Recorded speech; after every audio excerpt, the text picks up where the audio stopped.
apologies. So we've had 2 apologies prior to the meeting, which is Councillor Rachel Flynn and Councillor Hugh Irving. Chair, we've also had apologies from Councillors Geraint Lloyd-Davis, Pat Jones, Peter Evans, Errol Williams and Joe Welsh. Okay, thanks very much for that. As you'll see from the running list, we have a very special guest here today. And that's Air Commander Adrian Williams, who is the highest ranking RAF officer in Wales and Denbighshire born and bred, he's happy to declare. And of course, we have Tony Fish, the Regional Employer Engagement Director North, and they're here to present the Silver Award, the ERS Award. And I'm going to call on Richard Maynon to give an introduction to this, please. Thank you, Richard, if you can. Councillor Richard Maynon. Thank you, Chair. And the reason Tony and the Commodore are with us this morning is because Denbighshire County Council was recognised late last year for its support as an employer of the armed forces community by way of being awarded the Employer Recognition Scheme Silver Award. The Employer Recognition Scheme encourages employers to support defence and is open to employer organisations that pledge, demonstrate or advocate support to defence and to the armed forces community. And we have shown that our values at Denbighshire County Council are aligned to the Armed Forces Covenant. Silver Award holders must have signed the Armed Forces Covenant, and we did re-sign in our own right as Denbighshire in 2019, just prior to Denbighshire County Council receiving the Bronze Award. To be recognised, an employer must proactively demonstrate that service personnel and the wider armed forces community are not unfairly disadvantaged for having served their country. As part of our recruiting and selection processes, the employer should already employ those that have served, and the employer must actively ensure that their workforce is aware of their positive policies towards defence people issues, which includes support of those who may or who are deployed, and of course the support that may be required for their children and their loved ones. The council is one of 24 Welsh organisations and private sector employers who have to date received the Defence Employer Recognition Silver Award, and that's awarded by the Ministry of Defence. On a Denbighshire point of view, I would like to thank Gary Williams, Sharon Evans and the numerous other officers, including education and throughout our organisation, for their diligence and determination they give in their support of Denbigshire's engagement with our armed forces community and with our covenant responsibilities. I'd also like to thank Stephen Townley, SAFA, Woody's Lodge, Citizens Advice Denbighshire, and all of the other third sector participants who work really hard to make sure that veterans and the armed forces community are properly recognised and supported when they choose to work and live in Denbighshire. Tony, Commodore, I would like to thank you especially for taking time to come along in person and make this award to Denbighshire County Council. Again, thank you, Chair. Thank you for that, Councillor. Thank you very much indeed.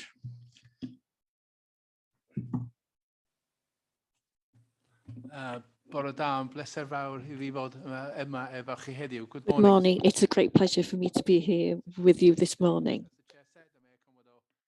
Williams, I'm Air Officer Wales, and I'm also very much a Denbighshire born and bred person as well. So I was born in Denby and went to Ysgol Glan-Clwyd. So, you know, spent all my growing up time in Denbighshire, really, really happy memories. And then obviously I've spent a huge life in the RAF, going all over the world, doing lots of different things. But Denbishire's always in my heart, and it's always nice to come back into the county, especially on days where the armed forces and the county have that sort of connection as we do today. I just wanted to say congratulations to Denbighshire for winning the ERS Silver Award today. I appreciate that it is a lot of work for particularly the officials, I'm sure, in making those things, making the developments and putting things in place. I very much appreciate over the last couple of years, you've had a number of huge other priorities to focus on too. So, you know, thank you for being able to progress this at the same time as you've been doing everything else. I think the other thing I'd say on behalf of the armed forces themselves, obviously the Royal Navy, the Army and the Royal Air Force, is that we do very much appreciate the investment of time and the commitments that you show to the armed forces by progressing in things like the employer recognition scheme. And I know from talking to lots of veterans and families of reservists and people like that, that they also very much appreciate when counties do these extra bits of work to recognise the work that the armed forces do and reserves do, and the contributions that we make. I think ultimately it's about us all being able to work together, isn't it? And to make sure that the armed forces and people that serve in them are not disadvantaged in their service. So it's fantastic that Denbighshire have supported us by progressing onto the silver ERS scheme today. I think the last thing I'd say is obviously a key part of the ERS scheme is, for us to continue to work together. And I think on behalf of the three armed forces, I'd say if there's anything we can do to support Denbighshire County Council in any sort of public events or any endeavours that you have here that you're planning, we're very happy to do that. So, I'd like Congratulations to you all. the MOD certificate of Employer Recognition Scheme Silver Award. Diolch yn fawr. Very much. Thank you. That's great. Thank you.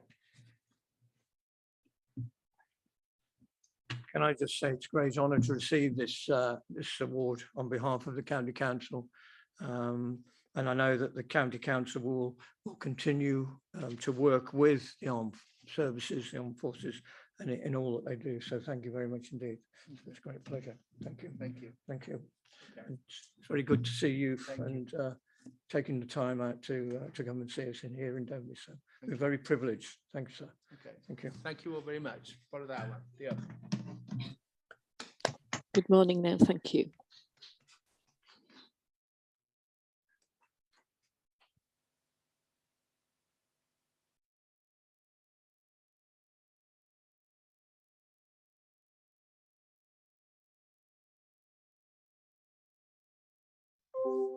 Okay, thank you, members. Thank you for that. That's a great privilege and an honour. So I'm very, very pleased with it. Okay, so we'll go straight on. I'll ask Gary to go through with the declarations of interest, if we can, please. So, Gary. Thank you, Chair. Yes. Members will be aware of the requirement under the Council's Code of Conduct to declare any personal or prejudicial interest in respect of any business to be conducted at today's meeting. Such interest should be declared now, or as soon as the councillor affected becomes aware that they have a personal or prejudicial interest in today's business. All members declaring an interest are required to state clearly what the interest is and to advise whether it's a personal interest or a personal and prejudicial interest as defined in the Code of Conduct. Any member declaring a prejudicial interest is required to leave the chamber for the duration of the business and can take no part in the proceedings. Members with a personal interest only may take part in the debate and any vote. If a personal or personal and prejudicial interest is declared today that has not previously been disclosed and recorded, the councillor concerned will be required to complete and sign a declaration of interest form, which is available online. Okay, thank you, Gary. Thanks very much for that. Okay. Do we have any declarations at this moment? Okay, Mr. Chair, sorry. this is Councillor Ellie Chard, Councillor James. Just to say that I did email Steve Price and Gary about my being a governor at Ysgol Tir Morfa for my notice of motion further down the agenda. Okay. Thank you, Chair. Yes, Councillor Chad did. As an LEA governor at Ysgol Tir Morfa, she does have a personal interest. However, as she is appointed as a governor by the County Council, she's exempted from having a prejudicial interest, so she can take part in the debate in any vote. Okay, thank you, Councillor, for that. If during the course of the proceeding this morning, any of you realise that you do have an interest, then it's please declare as we go along. So thank you very much for that. Thank you. We'll go on to agenda item 3, which is urgent matters. I have no urgent matters at all, so we can go straight on to the minutes, which is agenda item agenda 4, which is pages 7 to 22. But before I do, I'll ask Gary just to say a few words. Diolch, Mr Cadeirydd. Dwi just isio Thank you, Mr Chairman. I just want to apologise to all the councillors that the translation of the minutes hasn't been published. The minutes have been sent to the translators, but we haven't received the translation back because the minutes were fairly lengthy. Apologies for that. As soon as we receive the minutes back, we will publish them on the website and send out to councillors. Okay, so we'll go straight on to the minutes. So we're on to page 7, page 8, page 9, page 10, 11, 12, 13, page 14, page 15, 16, page 17, page 18, page 19, page 20, 21, sorry about that, and page 22. So are there any items?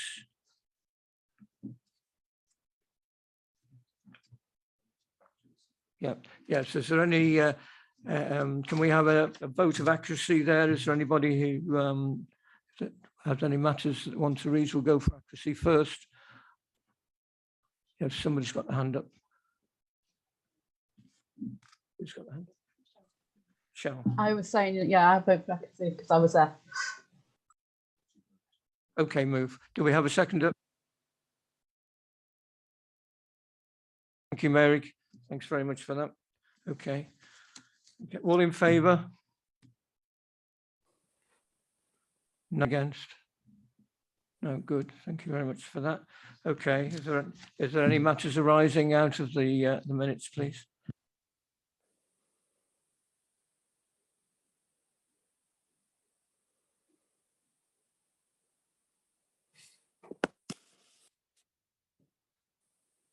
I think that must be a first. So it's not all doom and gloom after all. Okay, so we'll move right on. Thank you very much for that. And we'll go straight on to agenda item 5, which is North Wales Population Needs Assessment 2022. And I'll ask councillors Bobby Feely, and I think she'll be supported by Councillor Hugh Hilditch Roberts. We also have Anne Lloyd and Rhiannon Morell also in attendance, please. So yeah, come in, Bobby. Thank you. Thank you, Chair. I'll kick off. I'll excuse my voice in advance. I've had a bit of a cold this weekend, not COVID, a cold, but I'll plough on. So morning, everyone. Bore da bawb. As you can see, this is a fairly lengthy, detailed report, but I'll just give you a broad overview to sort of set the scene. The report has been thoroughly scrutinised by partnership scrutiny and now comes to full council before going back to the RPB to be signed off before going to Welsh Government at the end of March. The Social Services and Wellbeing Wales Act 2014 placed a duty on local authorities and health boards to develop a joint assessment for the care and support needs of regional populations across Wales. This is done on a 5-yearly basis, the last one being in 2017. The North Wales Population Needs Assessment has been produced by the North Wales Regional Partnership Board and was a joint exercise of the 6 local authorities across North Wales and Betty Cadwallader University Health Board and Public Health Wales. As you will see, the Regional Population Needs Assessment has been split into thematic chapters, which include children and young people, older people, health, physical disability, and so on and so forth. There is also the inclusion of other groups such as refugees, armed forces, veterans, and those experiencing homelessness. Attached in Appendix 2 are Denbighshire's own priorities, which will be included in the final version. The population needs assessment aims to improve our understanding of the population across North Wales and how their needs will evolve and change over the coming years. As you can see, this assessment has been an expansive piece of work undertaken to understand and take the views of the population. There has been wide-ranging consultation with organisations, partners, and around 350 individuals who all took part in a regional survey. The feedback received has informed the 2022 population needs assessment, which comprises information about the care and support needs of people in North Wales and the support needs of carers. This is a draft for your consideration, but as is often the case with Welsh Government, the timescale is pretty tight. It has been discussed at length in the Regional Partnership Board and is currently being taken through the other 5 North Wales local authorities and the Health Board. The report then has to be signed off by the RPB before going back to the Welsh Government by the end of March. And I'd like to thank everybody involved in pulling this extensive piece of work together. And we would welcome any queries or questions. And if there's anything technical at all that you want, I think Rhiannon Morell is here along with Anne Lloyd, who put the report together. Many thanks. Thank you for that, Bobby. Thank you. We've got Councillor Arwell Roberts, please. Diolch yn fawr, Mr Cadeirydd. Thank you, Mr Chairman, for this opportunity to speak. I will speak in Welsh first, and then I will switch to my second language, to English, because the documents in front of me are totally in English, and I'll be reading out in detail from one report. I've been surprised how a report is presented by Welsh Government.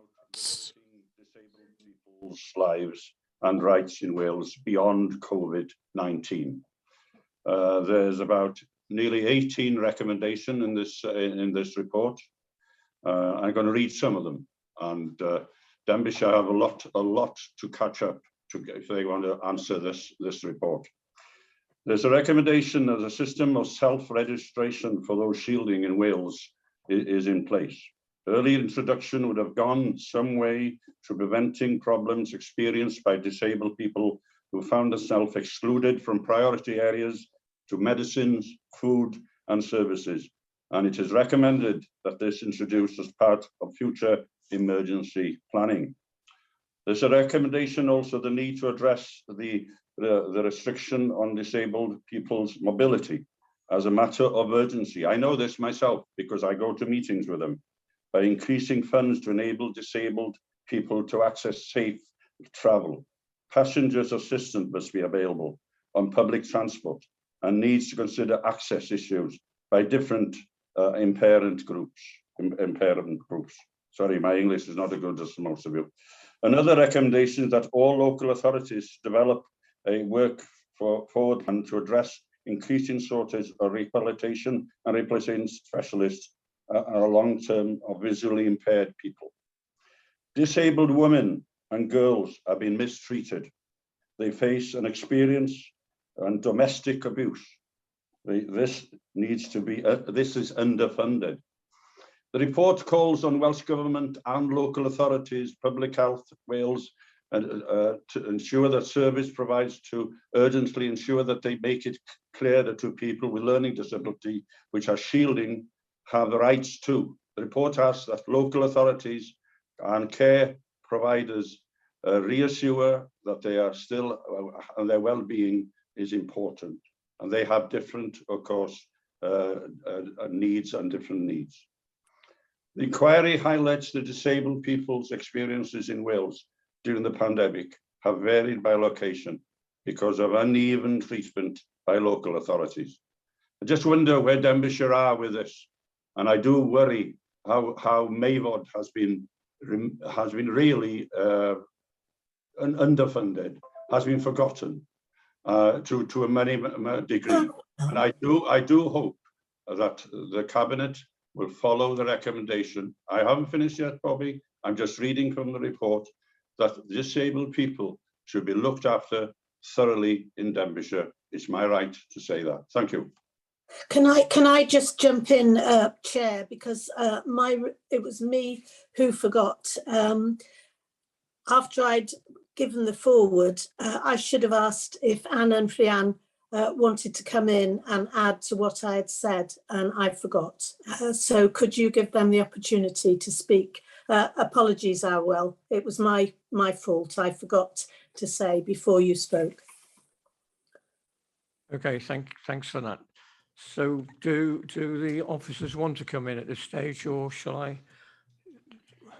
Yeah, this is Anne, Councillor James. So I think just on the back of what Bobby said, I think we've got to understand that some of the statistics within the report itself are outdated because we've had to rely on census information from 2011 because the 2021 data hasn't been released yet. But the report will be an ongoing, it's a live document, so it will be updated as new data is released in relation to census information, which may change some of the statistics and things within the report. And I think, as Bobby mentioned, each local authority are putting in their priorities, their key local messages. And obviously we've highlighted ours, which was attached to the report as an appendix. So yes, so I think that's probably all I want to say. I don't know if Rhian wants to add anything from children's point of view. I haven't got anything to add at this particular stage. It's a thorough report, and it's a complicated piece of work, as I'm sure everybody can appreciate. I think the importance is how we answer the recommendations in this report and how we use this as part of our planning moving forward. Thank you. Yeah.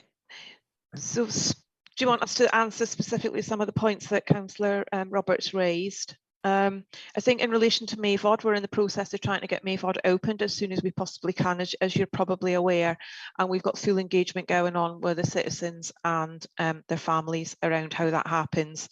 There's still some issues with the heating that we're trying to get resolved, and some of that's around getting contractors in, but we're on track to get that opened as soon as we possibly can, and we will continue to review MAVOD and look at how we develop it as it goes. So MAVOD will be opening. I think just some of the issues you've raised around our involvement with disabled people and people with learning disabilities during the pandemic, you know, we did maintain a lot of contact with people that were engaged with us already, that were known to our services throughout the pandemic, and we had to be quite innovative about what we did.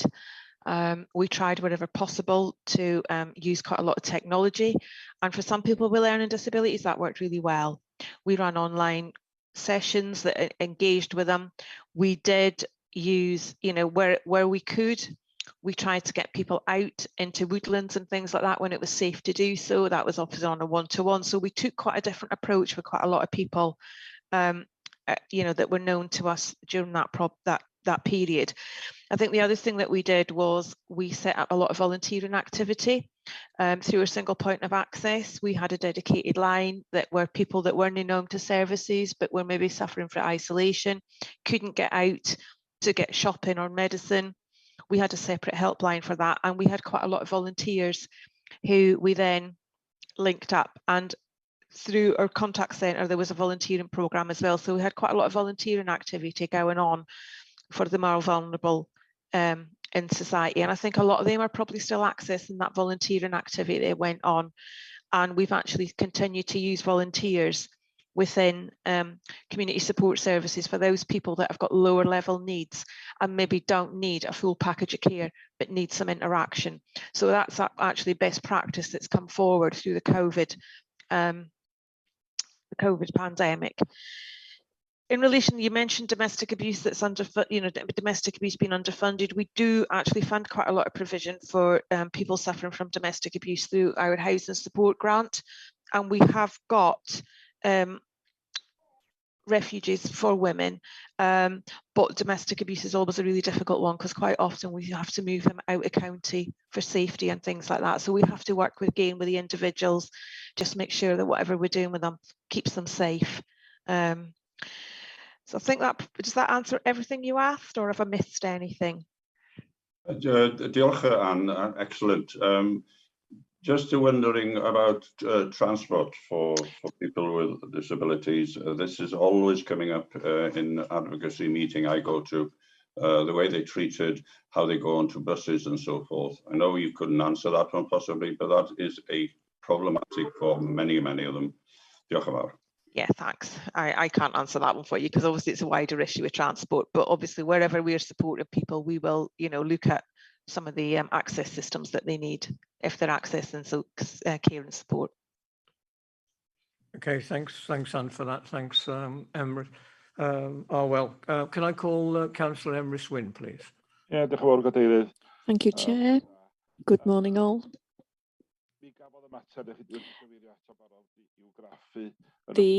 This has been scrutinised already in the partnership scrutiny meeting, and I do give particular attention to messages, key local messages on page 43.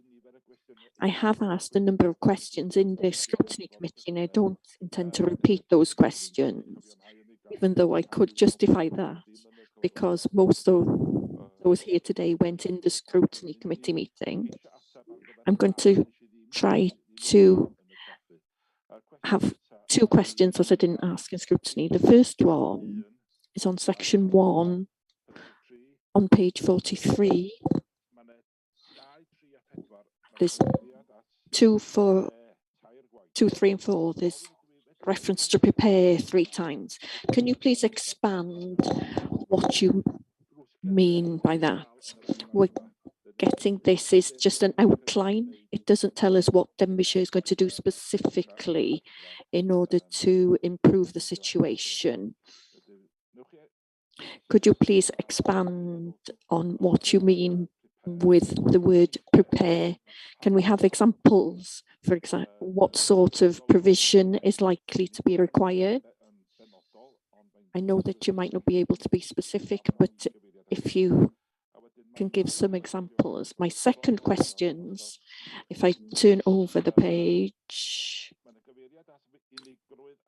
there's reference to loneliness and mental health issues following COVID-19. It refers to busy talking points. Could you please explain and expand what the busy talking points are, please? Also, you refer to work ongoing. What work is ongoing, please? Thank you, Emrys. Who's going to respond to that? I'll start off, and then maybe Rhiannon will want to come in at some point.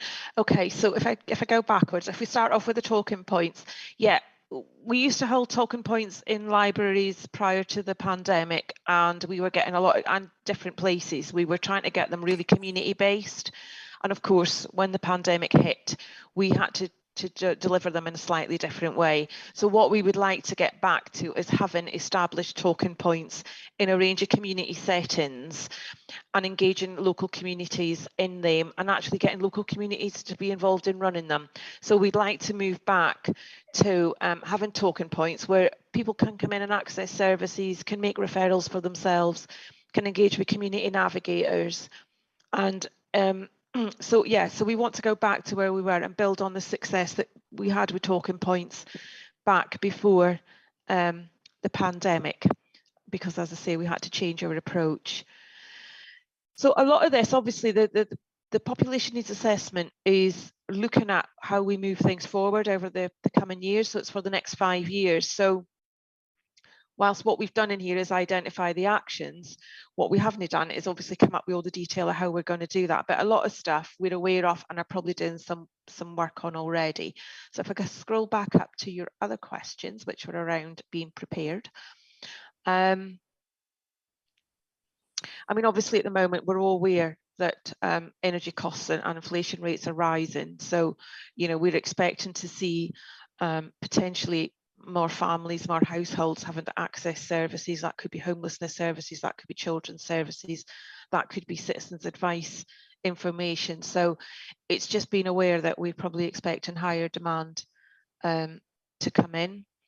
We're aware, obviously, you know, looking at 16, 18-year-olds that come into homelessness, maybe Rianne can pick up on some of that, but we have got a number of young people who do come into homelessness services, but we try and work very closely on that, but I'll ask Rianne to pick up on that one. And then the other one obviously is just some of the changes that are coming in for Welsh Government, that we're going to have to obviously looking at free school meals. And we've done quite a lot of work in partnership with Civica, who have delivered a lot of these grants for us through the pandemic. So again, it'll be working with the likes of Paul Barnes and the contract management team to look at how we manage some of this provision going forward. But again, because that's mainly focused on education, maybe Rianne can pick up on what's happening in that. Can I just jump in quickly, Anne, before Rianne? Yeah. Also to remind members that this is a working document. There's an ever-changing situation going on at the moment, not just in Denbighshire, in Wales, globally even. And so we have to be aware that this will obviously need adding to as the time goes on. Can I come in now? In terms of our 16 and 17-year-old homeless, we've often had a very small cohort of young people that present. We refer to them as Southwark young people because there's a judgment that exists about how we deal with them and their care and support needs.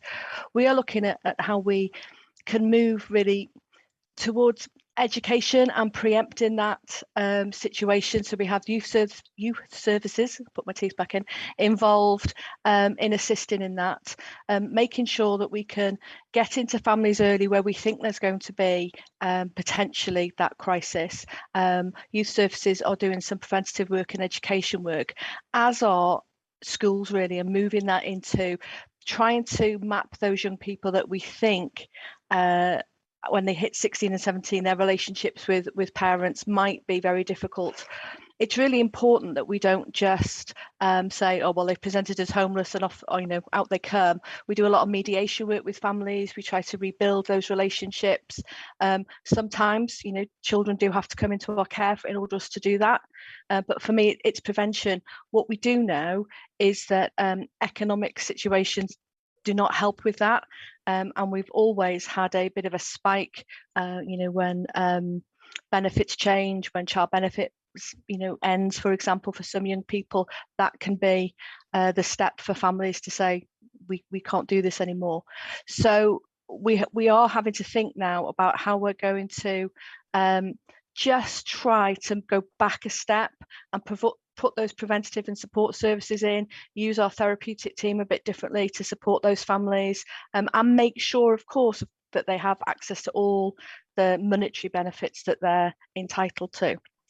In terms of your question about work ongoing, that bullet point is particularly about our work on what we call at the moment our no wrong door strategy. So prior to the pandemic, we've worried about access for children and young people into CAMS and some of the pressures that can cause to families and how that can add to family breakdown and family disruption.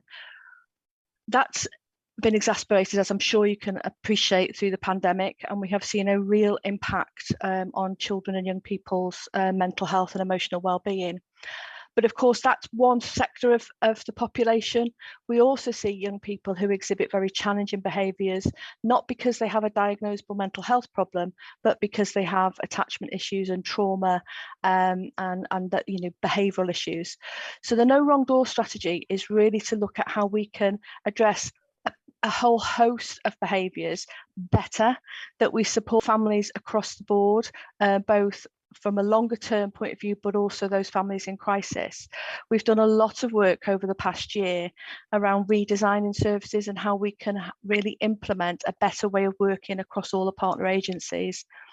At the moment, we have a strategy that's been accepted by the Regional Partnership Board, and we're now moving into how we implement the recommendations of that strategy, which will mean we all have to work a little bit differently and give up some staff to look at how we can have joint teams, that families only have to tell us their issues once, that families aren't re-referred constantly. So when it says work ongoing, we're really at the point now of building that implementation board across the region and looking at how we can work differently, not only with CAMS, but health as a whole, and also third sector and other partners, just to make sure we don't miss young people, people don't fall through the cracks.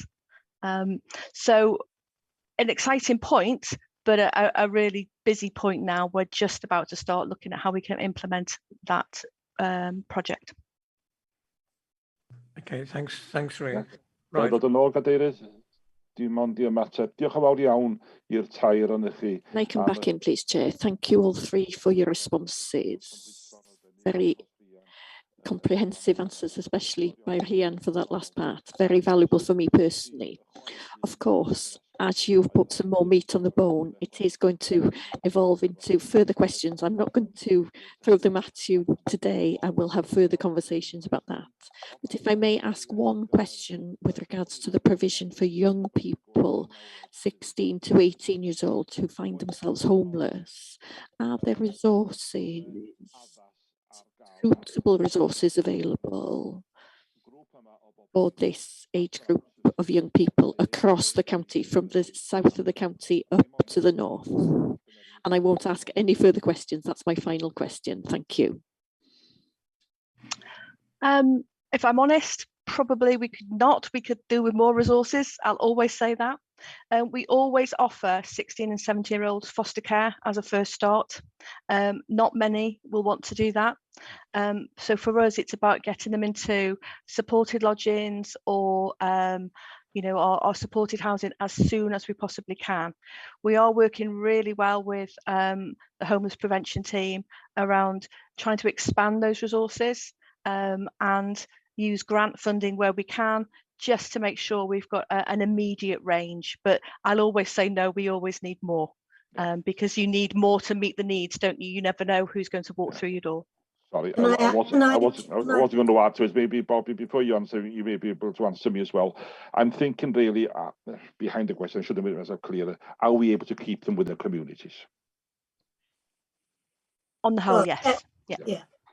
I just wanted to just sort of add in there that there has been, to be fair to Welsh Government, there has been an awful lot of extra money, if you've like, that has come for homelessness, but it is nearly all based on prevention. The idea now is not to sort of have an ongoing situation with homeless people that you deal with on a daily basis. The idea is that we try working together, which is why we've changed the way we work, is to prevent homelessness altogether. That's what the money from Welsh Government has come for. But that doesn't mean we don't have to deal with the various crises that come up on a daily, weekly basis. Yeah. Diolch yn fawr iawn i chi. Diolch yn fawr. Thank you, Emrys. Thank you. Thank you very much. Can I just add that we've got 8 other people wanting to ask questions. So for those people who are still yet to be included, if your questions are answered during the course of the discussion and debate before we get to yours, then please just only ask the relevant questions that haven't been asked, please. So Councillor Brown-Jones, please. Yes, thanks. I'd like to give Councillor Arwell Roberts some reassurance. He kicked off this debate. He mentioned the Denbighshire Cabinet in the same line as Mayvod. I would like to give him the reassurance that when Mayvod was brought to a Cabinet briefing, an officer report painted a bleak picture. The Denbighshire Cabinet were unanimous in supporting Mayvod. They asked officers to go away and come up with suggestions of a plan and a strategy, and that has happened, taken a bit longer than what everybody hoped, but it's got there. So no doubt whatsoever the Denbighshire Cabinet were united in respect of Mayvod. And also we had a similar situation with Kevin Enterprises in Rill when the picture wasn't looking so good, and the Denbighshire Cabinet pulled together. They asked the right questions, challenged the officers, and we got that back onto a better footing. And a quick word on transport, disabled transport. Yes, there's gaps in that. I accept that as the lead member for transport, but there is services out there, notably Dial a Ride, which provides an excellent service. The NHS have got their non-emergency patient transport service, which I think the last time I looked carries about 700,000 trips a year across Wales. So there is things happening there, but obviously room for improvement. Thank you. Diolch yn fawr iawn, Brian. Dwi'n ddiolchgar iawn I chi am Thank you very much, Brian. I'm very grateful for those answers, but we've got to continue to support people with disabilities across our communities. Thank you very much for that. Councillor Brian Blakely, please. Yes, thank you, Mr. Chairman. Yes, mine, it would be amiss of me as the homeless champion for Denbighshire if I didn't make one or two remarks regarding the work that's been done by Anne Lloyd and Jeff Davis. Jeff Davis, of course, in the housing side of this, and of course to do with our homeless and her team. It's been a heck of a year with COVID, and I'd just like to say thank you very much to the team of Housing and Homelessness for the work they've put in. It certainly made my job as homeless champion a lot easier. They've kept me informed, as Bobby has, and it's just a case of saying thank you very much to all of you, and just keep up the good work, and hopefully that things will get better as COVID, we hope, goes away. Thanks again, Mr. Chairman. Thank you. Thank you, Councillor Blakely. Councillor Christine Marston, please. Thank you, Chair.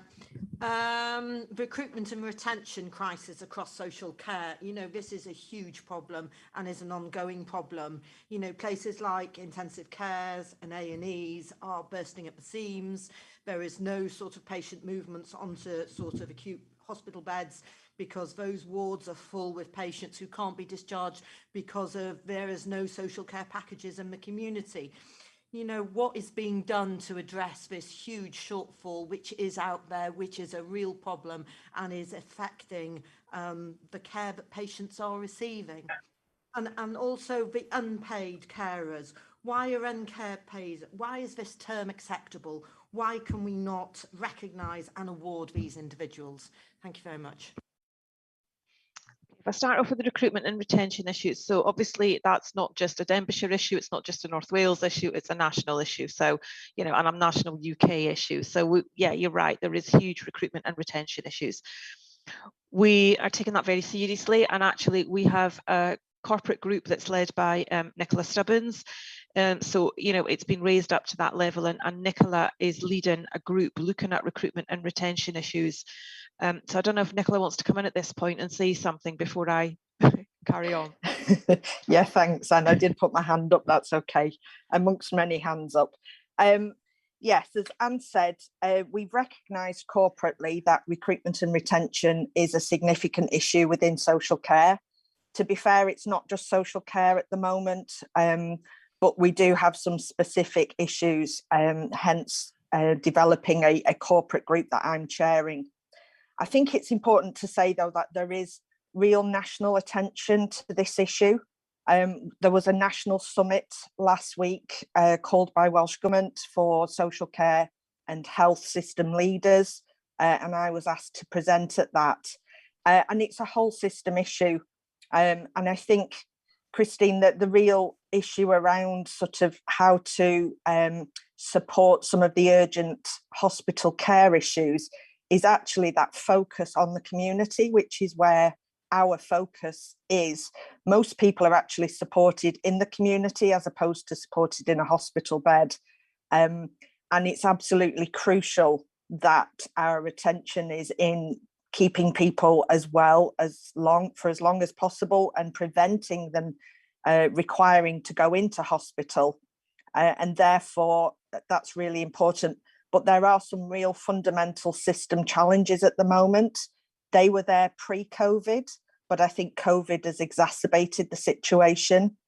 And as you know, we are struggling to commission domiciliary care packages in the community. Denbighshire is carrying over 1,000 hours of domiciliary care that we are unable to commission. And that's a real challenge. But as Anne said, it's not unique to Denbighshire. It is a system-wide issue, which is being looked at, but there are no quick wins. So we are in discussions, certainly with Welsh Government, around the implementation of the real living wage for care workers, which will be something in the new financial year that we'll be taking forward. We're also looking at potential for a national pay terms and conditions discussions with Social Care Wales as well. So we're very, very acutely aware of the pressures. We're doing everything we can to not only recruit new people into the sector, but retain the excellent staff that we have, and really try and address any issues that they may have. But again, I think the pandemic has created opportunities for people to apply for jobs that perhaps weren't an option because of travel before. So there are many reasons why people are choosing to leave social care, but we're trying to address some of the main issues, and not just for Denbighshire Council, but for providers as well. So the work that we're doing, clearly focusing on our own internal recruitment and retention, but also very conscious of the impact on providers too. Diolch. Could I come in, Mr. Chair, just to add to what Nicola said? This crisis, although it has got worse, as you say, Chris, during the pandemic, it was on its way towards not being very satisfactory way before the pandemic. And, you know, our red warning lights have been sort of accessing anybody we can in government terms to highlight this problem. But also, as you know from this full council here in Denbighshire, we did write to the UK Prime Minister, Health Minister, Home Secretary about the fact that when Brexit came in, social care workers were not considered to be skilled workers allowed to come into the UK freely, and that has been overturned at Christmas or just before Christmas. So now that is being allowed, so that will probably ease the situation a little bit. But as Nicola says, it does take time. The real living wage coming in now, that will help matters a bit, but the real living wage is still not adequate. The paying conditions for social care workers are nowhere near adequate. I've been doing this job for 10 years. I have never known the crisis that we're in now. It's worse than I can ever remember. And we are doing everything we can to mitigate it, and gradually, slowly but surely, these things will have an effect. But we need almost a complete culture change here. From all the people who have the sort of wherewithal to help to come on board and make sure that social care is a valued service, one of the most valued services that any authority anywhere can offer to the residents of their counties. Thank you, Bobby. Thanks for that. Okay, Chris. Okay, can I ask Councillor Anne Davis, please? Oh, diolch yn fawr, Mr Cadeirydd. My questions have been answered, but thank you, Mr. Chairman. I would just like to mention the adapted apartment that's been created in Ruthin, and this is for carers and the cared for who have additional needs, obviously. It's fully equipped with a hoist in every room. The kitchen appliances drop at a press of a button. It's well worth a visit. I have visited this apartment with them, so I'd like to congratulate them on this piece of work. Commenting on Christine Marston regarding care in the community, it has been denied by Denbighshire for many years that there is no bed blocking at Ysbyty Glan Clwyd. I'm pleased now that they are recognising this problem. I know firsthand that there is bed blocking, serious bed blocking. We have patients attending A&E and they are dying because there are no beds for them. they're having to be triaged and then put in the waiting room when they are seriously ill. I don't know if we can come back from this really, of what is going to happen, but I'd like to ask Nicola, how many agencies do you have now working for Denbighshire, and how many have left? Please, thank you very much. Thank you, Councillor. Do you want to come in, Nicola, on that? Yeah, okay. I think bed blocking is a term that can sort of bring all sorts of insinuations to it. The term that Welsh Government uses delayed transfers of care, and there are many reasons for that, some of which are for social care reasons. I think it's fair to say Denbighshire has always had some delayed transfers of care for social care reasons for as long as I've been here, as has every local authority in Wales. Our numbers have remained relatively low, in single figures for the most part, up until COVID. And then obviously some of the challenges that I articulated before have become more acute, and therefore it is difficult. I think the last update that I had a week ago, I think there were 33 individuals who were delayed transfers of care and medically fit for discharge. Of those, 9 were for social care reasons, and those reasons were waiting for a care home availability and also for domiciliary care packages. So, you know, there are still issues in the system, and we are very, very conscious of that. And we know being in a hospital bed is not good for an individual. But if we help somebody to be discharged home without appropriate support, it's likely that they'll end up back in hospital, which is something we want to avoid as well. So we are working with families, with informal carers. I too do not like the term unpaid carers. We tend to use the term informal carers when we're talking about family, friends and neighbours. But yes, it is an issue, and it's something that we work on a daily basis. We know all of those individuals who are in a hospital bed and are ready for discharge, and we are working every day in trying to address those issues. Diolch. Okay. Can I just come in relation to the number of domiciliary care providers, and we will need to get the actual number of providers we've got. And whilst we're aware of providers handing back some packages of care because they haven't got enough staff to cover them, we actually haven't had any providers that have completely withdrawn from Denbighshire, I don't think, but I'll need to confirm that for you. So we'll get them numbers and we'll share them with you. Okay, thanks for that, Anne. I've still got 1, 2, 3, 4, 6 people waiting to speak. So I'll ask Ellie Chard, please. Councillor Chard. Morning, Chair.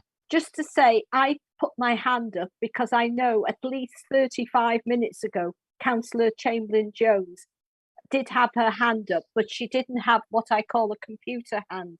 So I don't know whether, and that's all, I'm just bringing this up. Does Jeanette still want to come in? Because I've come in. That's why I put my hand up. I've got Councillor Jeanette Chamberlain-Jones next, actually. Fine, thank you. Thank you. Councillor Chamberlain-Jones, please. Firstly, I'm sorry, I couldn't find the hand button because this is actually new to me. So I was raising my big hand personally right at the beginning.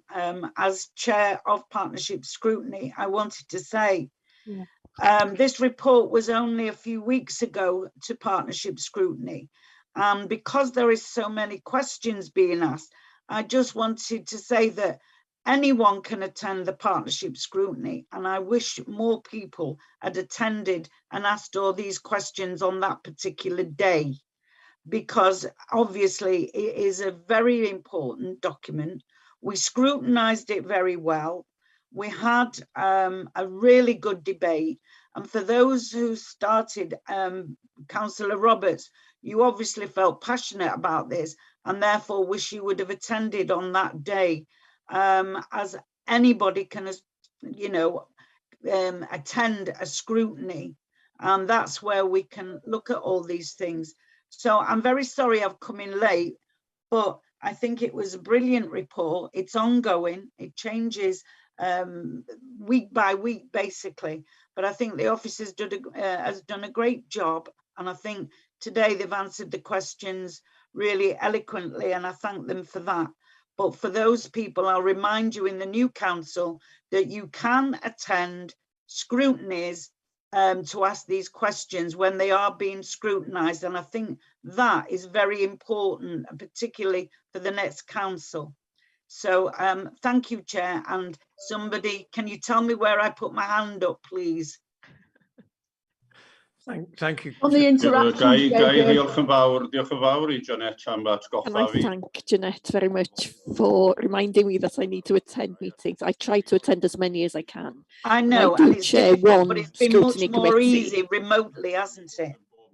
So it's difficult for me to attend every one. And I have got the right to raise things in full council like this. But thank you for your advice. And I don't deny that. I'm just reminding everybody that when they've got such questions to ask, the right place should have been at the scrutiny of this particular document. And that's why I've come in on that. But still, I don't know where to raise my hand. Should I have another question later?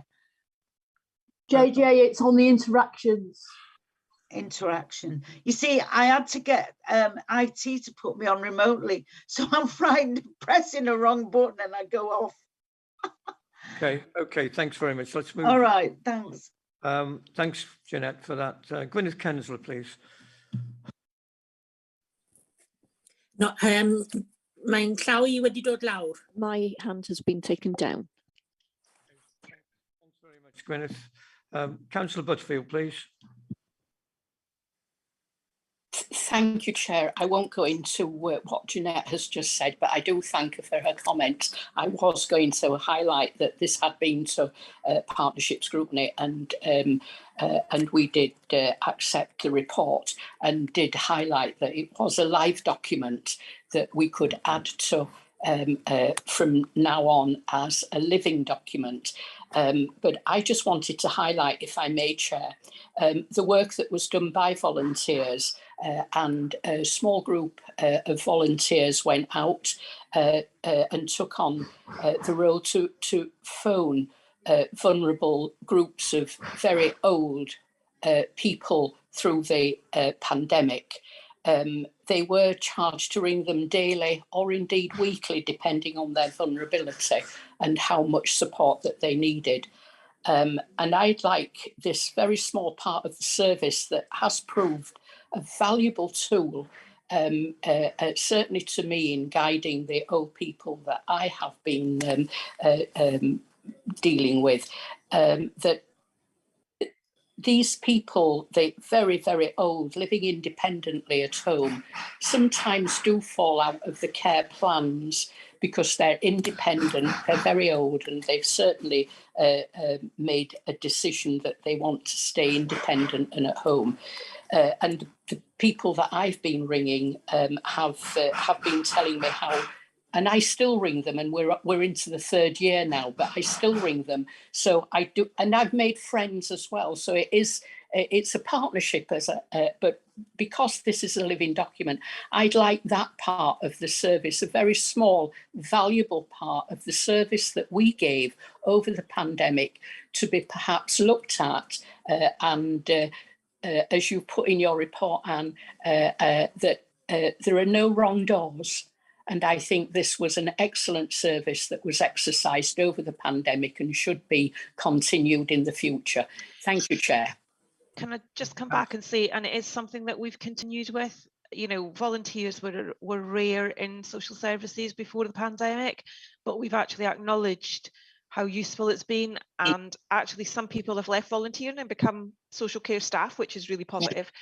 but it is something that we've continued with now, and we've actually got a team called the Edge of Care team, who are actually looking at volunteering activity and engaging, as I say, with people who might just need lower level support rather than intensive or more complex support for domiciliary care agencies. So it's actually one of the best practice that's come out of the pandemic, and we're certainly building on it, Joan. So it's something that we're continuing with. Thank you, and I'm one of those who still continues to have contact with somebody who's slightly older than me, who's living very independently, who's 96, and we have formed a very good relationship. We occasionally meet up and so on, and very valuable, and it's very valuable for me, but also very valuable for that individual as well. So, yeah, long may it continue. Merrick Lloyd Davis, please. Moved on. Thank you once again. Before you move on, do forgive me, Chair, but could I ask Anne, if I may, that because now it has been formulated and there is a small group that are dealing with this, could I ask that information is shared with all community groups throughout the whole of the county? So when there are volunteers within community groups that just want a small part to play and feel that they can perhaps do this, it would give perhaps some meaning to the community in their small area where they're functioning. Thank you, Chair. Thank you very much. Okay, Merrick, thank you for being so patient. Not at all. Thank you, Mr. Chairman, for your kindness letting me speak. I'm referring to what was said by Councillor Bobby Feely, Cabinet Member. She referred to Appendix 1, I think, saying that this is a live document. Would it be helpful to say that in the heading?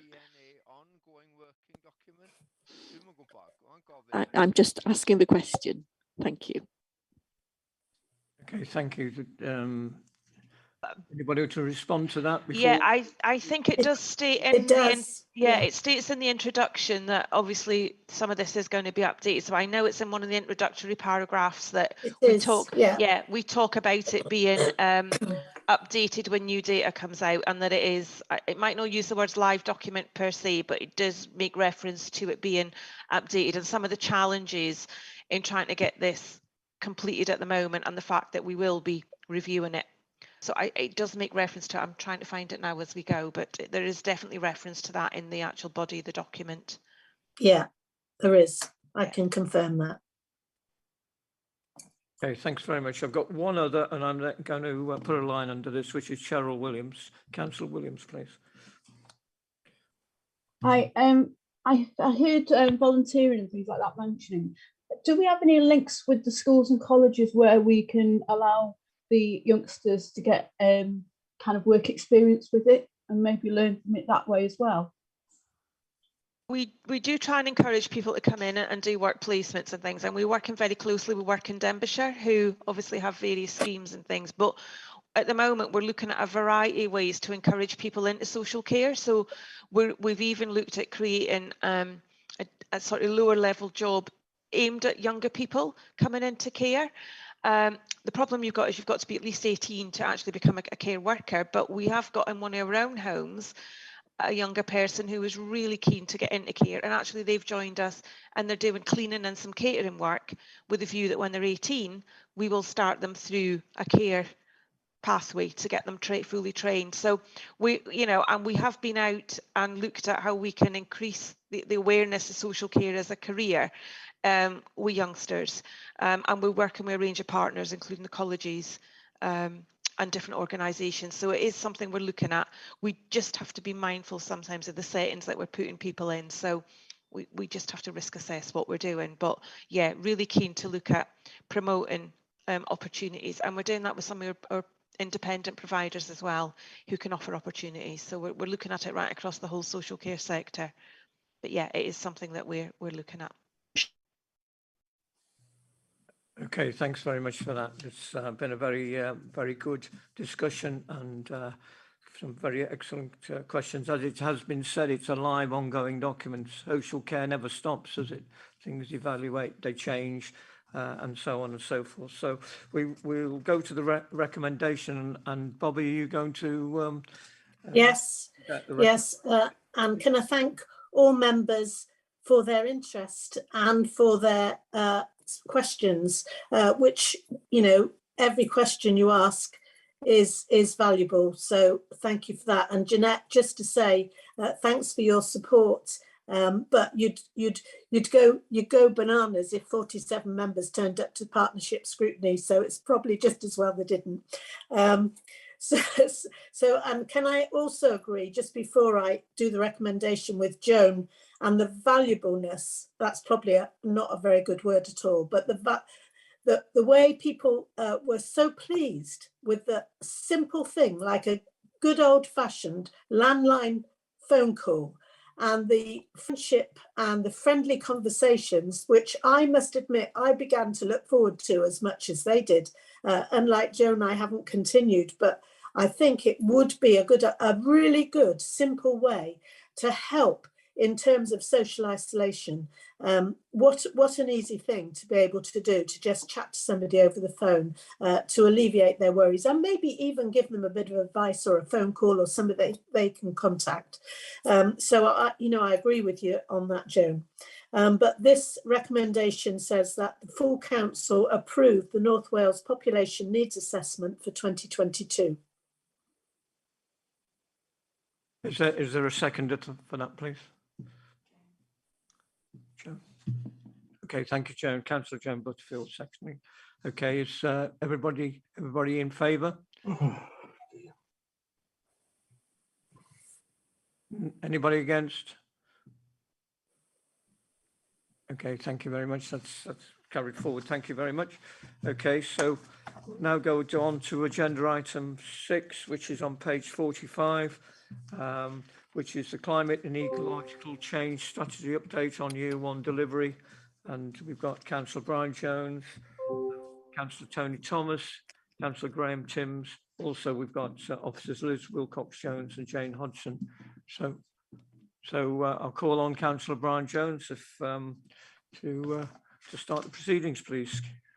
Yeah, I'd also like to make a special mention this morning before I begin to the departing Alan Smith. You may be aware he's retiring shortly, and he has been a big asset along with other members of the climate and ecological team, getting us to where we are today. So my personal thanks to Mr. Alan Smith there as well. We've had quite a number of meetings discussing climate change and ecological change since the emergency was declared back in July 2019. I think on this last full council meeting, I've never given this person any credit, and I do believe he does deserve some credit. So I will move on to a little piece of credit now to this person. I was called into his office in May of 2019. I'm talking about the leader of the council, Hugh Evans, OBE, and he ran through his idea about creating a climate portfolio, and he asked me would I take it up, and I've never really said to him since that day, what's happened's happened, but he does deserve a little bit of credit. I hope I'm not embarrassing him. I do believe he is on this meeting today, but it was his initial discussions with me back in May 2019, before the motion came along in the July, that he had the hindsight to see that the climate change agenda was going to be a big thing, not just in Denbighshire, but all over, and eventually all over the world. So anyway, coming to this report, it's the year 1 update. The chair's already said we've got Councillor Tony Thomas with us this morning. He's going to run through a little piece on the biodiversity aspects. Graham Timms, again, hopefully you're aware, he's the chair of the climate and ecological group, and he will say a few words, and then no doubt officers will come in. But from me, I think we're now at the end of the honeymoon period with our climate change strategy. We've had a lot of plaudits, we've had quite a few pats on the back, but the honeymoon period, I believe, is over now, and we need to look to the next council to take up the baton on the foundations that we put in place that it moves forward and it starts looking outward facing more. It has started, there's green shoots of that happening already with the woodland creation projects that have recently happened. We need to engage with youth, all sorts of other stakeholders outward facing, and that will send us off in the right direction to meet our targets. So a little bit of a showboat from me there, but no apologies for that. So I'd like to ask Councillor Tony Thomas to come in now and give us a bit of an overview on the biodiversity aspects of the policy. Okay, thanks for that, Brian. I'll switch the camera off just in case there's problems. Just to mention a few topics, there's like our wildflower meadow projects. There's about 60 at the moment, and we're hoping to double that over the next year or so. It does take time for them to sort of bed in, and a year or so, then they come on really well. But there's also, we set up quite recently the tree nursery in St Asaph. The aim of that was to grow 5,000 trees a year. That also is a bit of a specialist thing as well, because we're involved with some Copenhagen University on producing trees which can resist the various diseases that are going on at the moment, not just ash dieback. Also interesting things like planning applications, where definitely we have any intrusions, there's always mitigation on that. For instance, the new recycle centre at Denby, the great crested newts, and we could even, I suppose you could even say the McDonald's application, where the trees cut down, we're more than going to sort out mitigation for that, and also the flooding aspects on things. So there's a lot going on all over the county. Thank you, Brian. Yeah, thanks, Tony. Councillor Timms, would you like to chuck in, please? Thank you, Brian Jones, Councillor Brian Jones. Just I want to make a couple of points, if I may, and one is about council and councillor involvement, because I think this scheme will only succeed if there's a high level of council involvement and councillors feel fully involved in what's going on. And this is obviously coming over to the role of the working group, because it's provided a really useful forum for detailed discussions on some of the policies. And whilst it's not a decision-making group as such, it's formed a really good sounding board for ideas, and hopefully it's been useful for officers as well. It also helps to keep political groups really involved, because after attending working groups, you can go back to your own political groups and give feedback to keep groups together. That's one real strength, I think. And I know Brian says we've got to think about what's going to come in the future and how, you know, it really is the end of the honeymoon.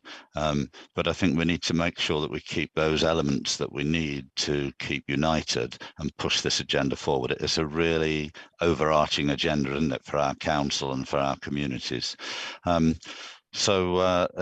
Keeping political groups involved is really important as well. It just enables sort of initial reactions to be gauged on particular projects and so on. It's been really useful from that point of view.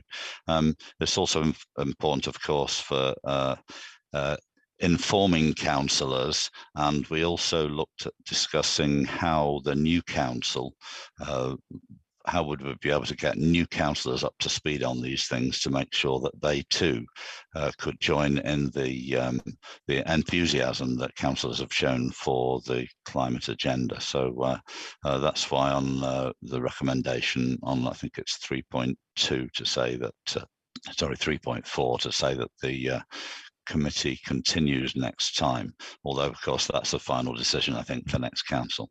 I just want to mention public involvement as well, because without the pressure from public, pressure from different pressure groups, school councils, city, town, community councils, you know, that really pushes us forward as well, because it is a really important agenda, and we need to make sure that we're playing our part and bringing these people together to share their expertise as well.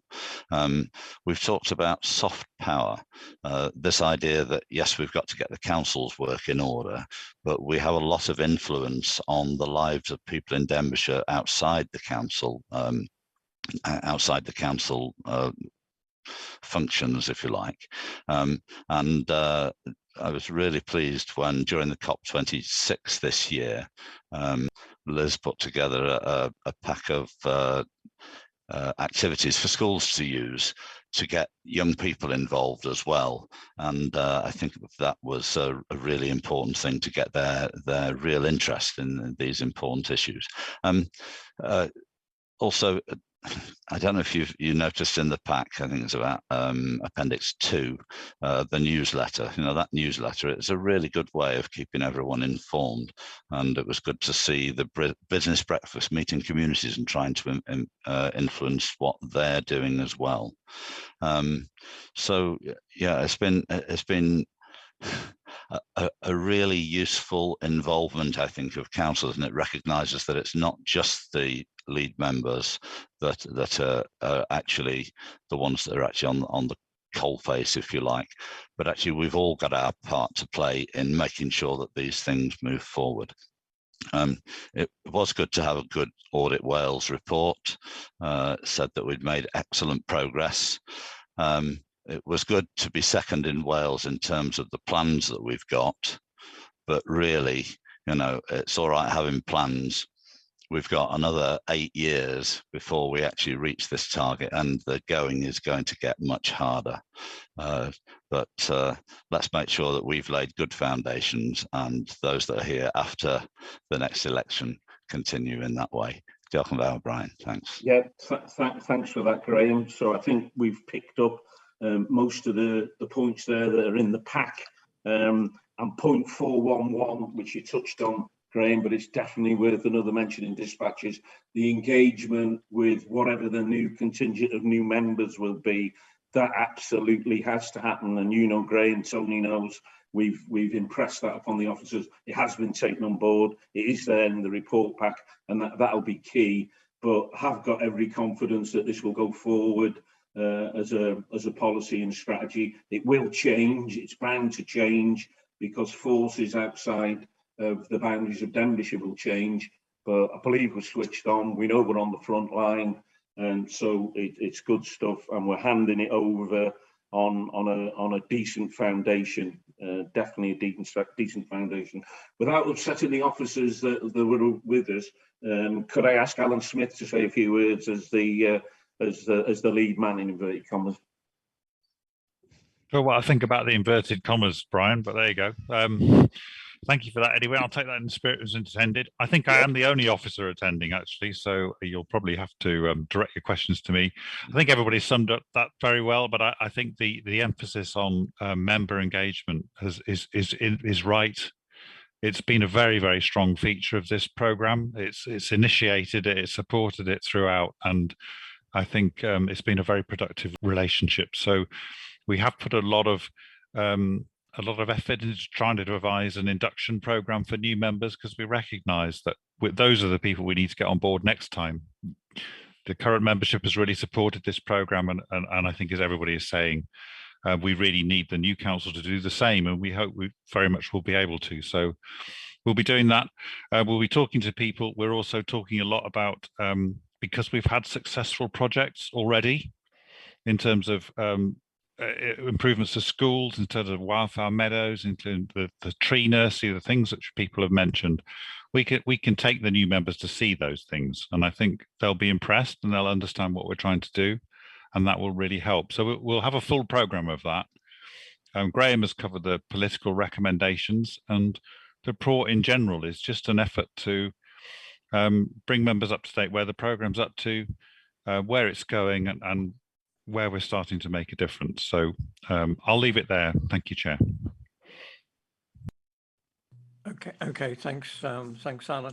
Okay, I've got two councillors wishing to speak. The first one, Emrys Wynne, please. Yeah, Thank you, Chair, once again. Very deservingly, this report is praised for what's happened during the first year. Please bear with me if it sounds as if I'm throwing cold water over it. That's not my intention. I don't want anybody to take it in that way. But hopefully in the next report at the end of the second year, we will have a more substantial section on the steps taken in order to link communities with active travel routes for walking, cycling and so on, which will be very valuable towards contributing to the climate change crisis that it's part of the bigger jigsaw that needs to be completed over the next 8 years. Thank you. If I can come back on that, Chair, please, then. So on the active travel front, I think we discussed at community scrutinies, there is ongoing work with active travel plans across the county under the banner of Ben Wilcox-Jones and his team. And again, the support there from the powers that be to fund some of those projects. So that will happen. You're not pouring cold water onto it, Emrys, Councillor Emrys. Going forward, we need to pass the baton on, which we've already said this morning, and the focus needs to remain there with whoever's running with that baton. And if that happens, we have to accept that it's certainly not perfect today. We can sit here now and talk about woodland creation. We can talk about some of the biodiversity projects that haven't gone quite right, but you've got to live and learn. And I quote this a lot of time, not just in Denbighshire, but regionally. We've come a heck of a long way since July 2019, and it's more like a private sector project than a public sector project, with all due respect. That's what it is to me, coming from 40 odd years in the private sector. So I really hope, and I have got the confidence, it will go forward in 12 months' time. Even if some of us are not councillors, we can log into this meeting and see what the year 2 strategy and the improvements are saying. Thank you. Well. Okay, thank you, Councillor James. Councillor Peter Scott, please. Thank you, Chair, and thanks very much for this report. It is very good. Can I just praise the facility up at the tree nursery in St Asaph? That's going to be brilliant when it's all complete and the trees are there. And the staff up there are superb as well. We've actually been there to visit, and it is well worth the visit. And a lot of people now in St Asaph have volunteered to work there as well. So this is great. It's not negative questions. Thank you, Chair. Peter, we didn't hear all of that, I don't think. Oh, I'll turn my screen off again then. Okay, just bear with me. I tried to stop you, but you were away. I'm sorry. I just wanted to praise the report and praise the facility up in St Asaph, the new tree nursery. It's a superb facility. The staff up there are brilliant. They've shown us around. I can only wait for the trees to come out. They should be superb for the rest of Denbighshire. And a lot of people in St Asaph have been volunteering up there because it's a well worthwhile facility and thing to go into. So nothing negative, Chair. Just thanks very much for this tree nursery in St Asaph. Thank you. Thank you, Councillor Scott. Councillor Martin Holland, please. Thank you, Mr. Chairman. Again, can I congratulate people on the report and the work that's been done so far? But as Brian said, that we've got a long way to go. And one of the issues I've been looking at in the report, obviously, is the use of land, the need to use land wisely. Can I ask, have we approached the community councils across the county, because I am conscious that some of them have land that they own. Sometimes it's been gifted in the past. In my own community council, we have a piece of land which is not really suitable for anything else other than possibly grazing, but it could be used for planting trees. And so we as a community council looking at that.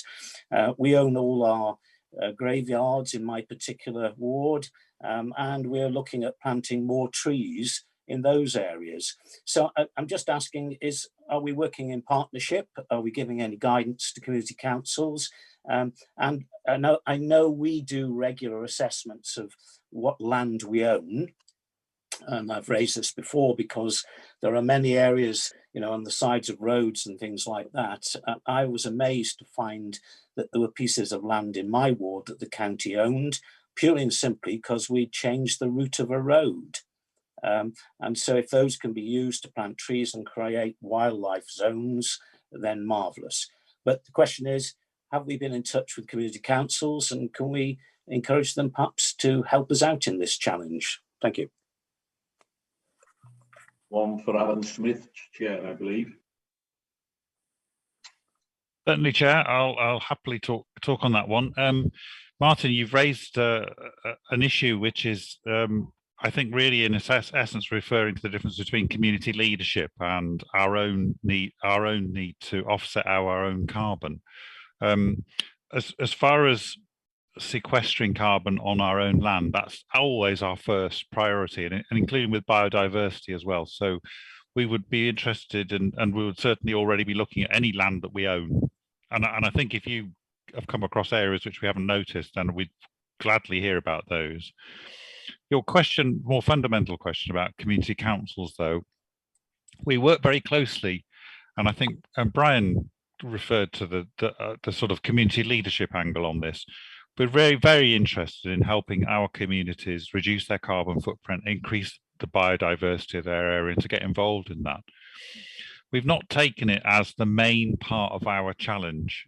Our strategy is very much focused on the council's carbon impact and on the biodiversity of the assets which we own. We stepped back from trying to change the whole of Denbighshire because it seemed like too big a task. The task in Denbighshire itself is big enough, and I appreciate at the time there was a very active debate about this. So our programme is mainly focused on changing our land, on offsetting our carbon, on reducing our carbon production. But that's not to say we're not very interested in helping communities make their own changes. So I think that's where your community council would come, is we would be interested in and very willing to advise them on how they might change their own possessions and their own assets, and we would encourage them to do so. But it won't help directly with our own programme because that's aimed at reducing our own carbon production. So if the land doesn't belong to us, then unfortunately we can't count it. Doesn't mean to say we're not interested in working with them, though, Martin. I think that's probably where we would focus our time. Thank you, Chair. Yeah, I wonder if I could just add to that, because the Public Service Board has got what it's called community green pledges, and they've sent them around to all the community councils to sort of highlight the ways that they can get involved in changing their behaviour and so on, to help in the general effort of trying to reduce to carbon zero. Just to mention that, I don't think it's been very successful so far because it was launched during the pandemic, but it might be worth a relaunch for the PSB, which is obviously a higher level than county council. Yeah. Thank you for that, Graham. Thanks. Okay, Councillor Bobby Feely, please. Okay, many thanks, Chair. And I would echo what people have said in the work that has gone into getting us where we are today from 2019, where rarely was climate change mentioned, is little short of fantastic.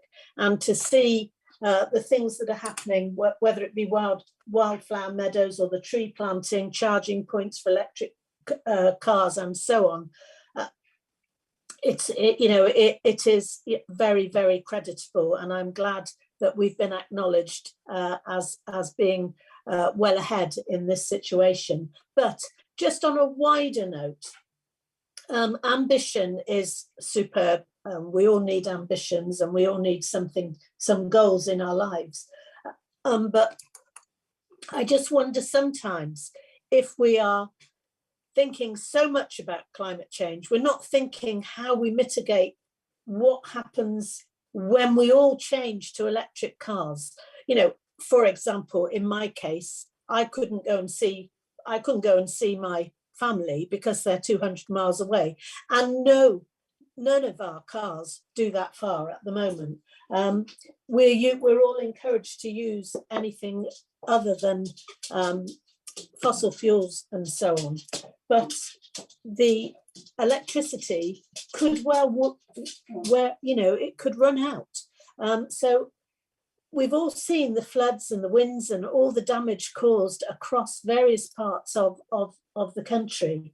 And how are we going to cope, if you like, if we get rid of all that fossil fuel overnight, we get rid of all our petrol and diesel cars overnight. Sometimes I think we're almost running too fast before we've worked out what the alternatives can be. Old houses, people who live in old houses, they're not as suitable for making the environmental improvements that we all know is needed and we're encouraging. So I just want to give a little bit of thought to the other side of things. It's great where we're going, and I'm all behind it, but I really think there needs to be a bit of emphasis put on what we're going to do instead of what we're doing now. Before we end up getting to this situation where none of us can switch on anything because all the electricity's run out. So there's this other side to things. And I notice in your programme, in the report, that it's on yellow because we're experiencing obstacles. I don't know whether anything I've said are some of the obstacles. Or am I just being a bit too overcautious? Should I just throw caution to the wind and get on with it and stop worrying about what's going to happen? I don't know. I don't know what Alan or Graham or anyone or Tony or who else is it? Brian. I don't know what they all think, but you know, I just worry about what's going to happen when we've got all this in place. Yeah, I'll jump in there quick then. The one you couldn't remember, Bobby, but never mind. Against you, and I mentioned sorry, I did remember in the end. In inverted commas. There is obviously EV charging. This has been well documented. I'm only quoting what I've read, what I've seen. There is big investment in EV charging. There is issues, without doubt. There will be issues. But there is a rollout of EV charging. We've been doing it in Denbighshire, but I'm talking here about EV charging infrastructure that's going to be funded from up on high. Denbighshire did get a grant from UK government. I think it's somewhere around about 60k for some EV charging. Welsh government will have, they've got schemes there as well. And then long term, again, we've all heard of the hydrogen topic. That will come along. It will, and the manufacturers of automotive cars will direct all that. And on the fact that they've invested so heavily in electric car manufacture, they've got the confidence that we're not going to run out of electric when we all get home one night and plug in. You know, so and I've had the benefit as the lead member to see some of these business cases and what people way above our stations have got planned to take us forward, so we don't have issues. So, but definitely hydrogen. There's policy forums going on every other month. That's a topic that's been pushed.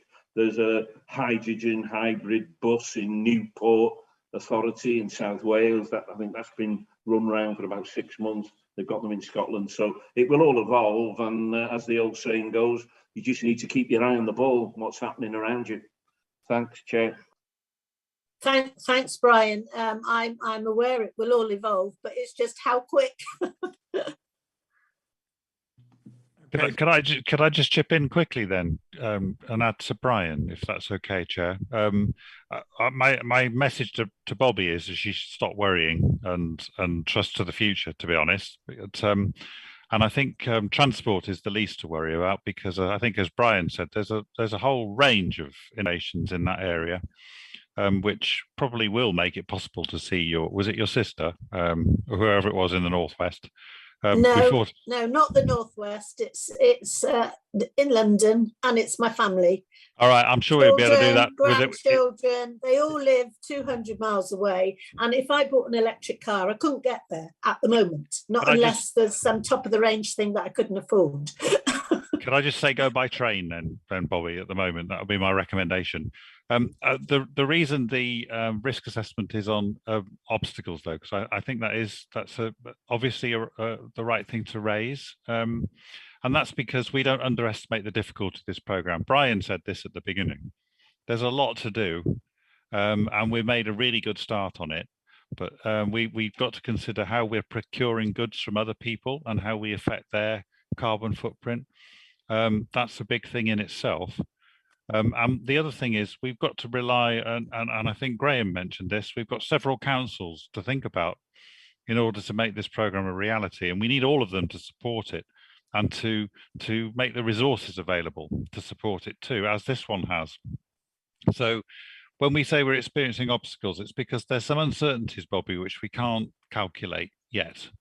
It's not that we don't think it'll work, it's just that we're being realistic about the difficulties ahead more than anything else. But personally, I'd keep optimistic, because I think that's the right way to think about this. Thank you, Chair. Thank you, Alan. That's made me drive on as well. Gwyneth Kensler, please. Thank you very much. I would like to congratulate the leadership and we've had. Helen has been excellent. So thank you to the officers. Alan has just referred to procuring and working with the private sector. And I think that that will be something difficult to undertake. I'm thinking about things such as Arriva buses and other companies. Are they able to change to electric vehicles? Also thinking about all the work that's being done along the coast to defend the people living there against any flooding. Do we count that as part of our strategies?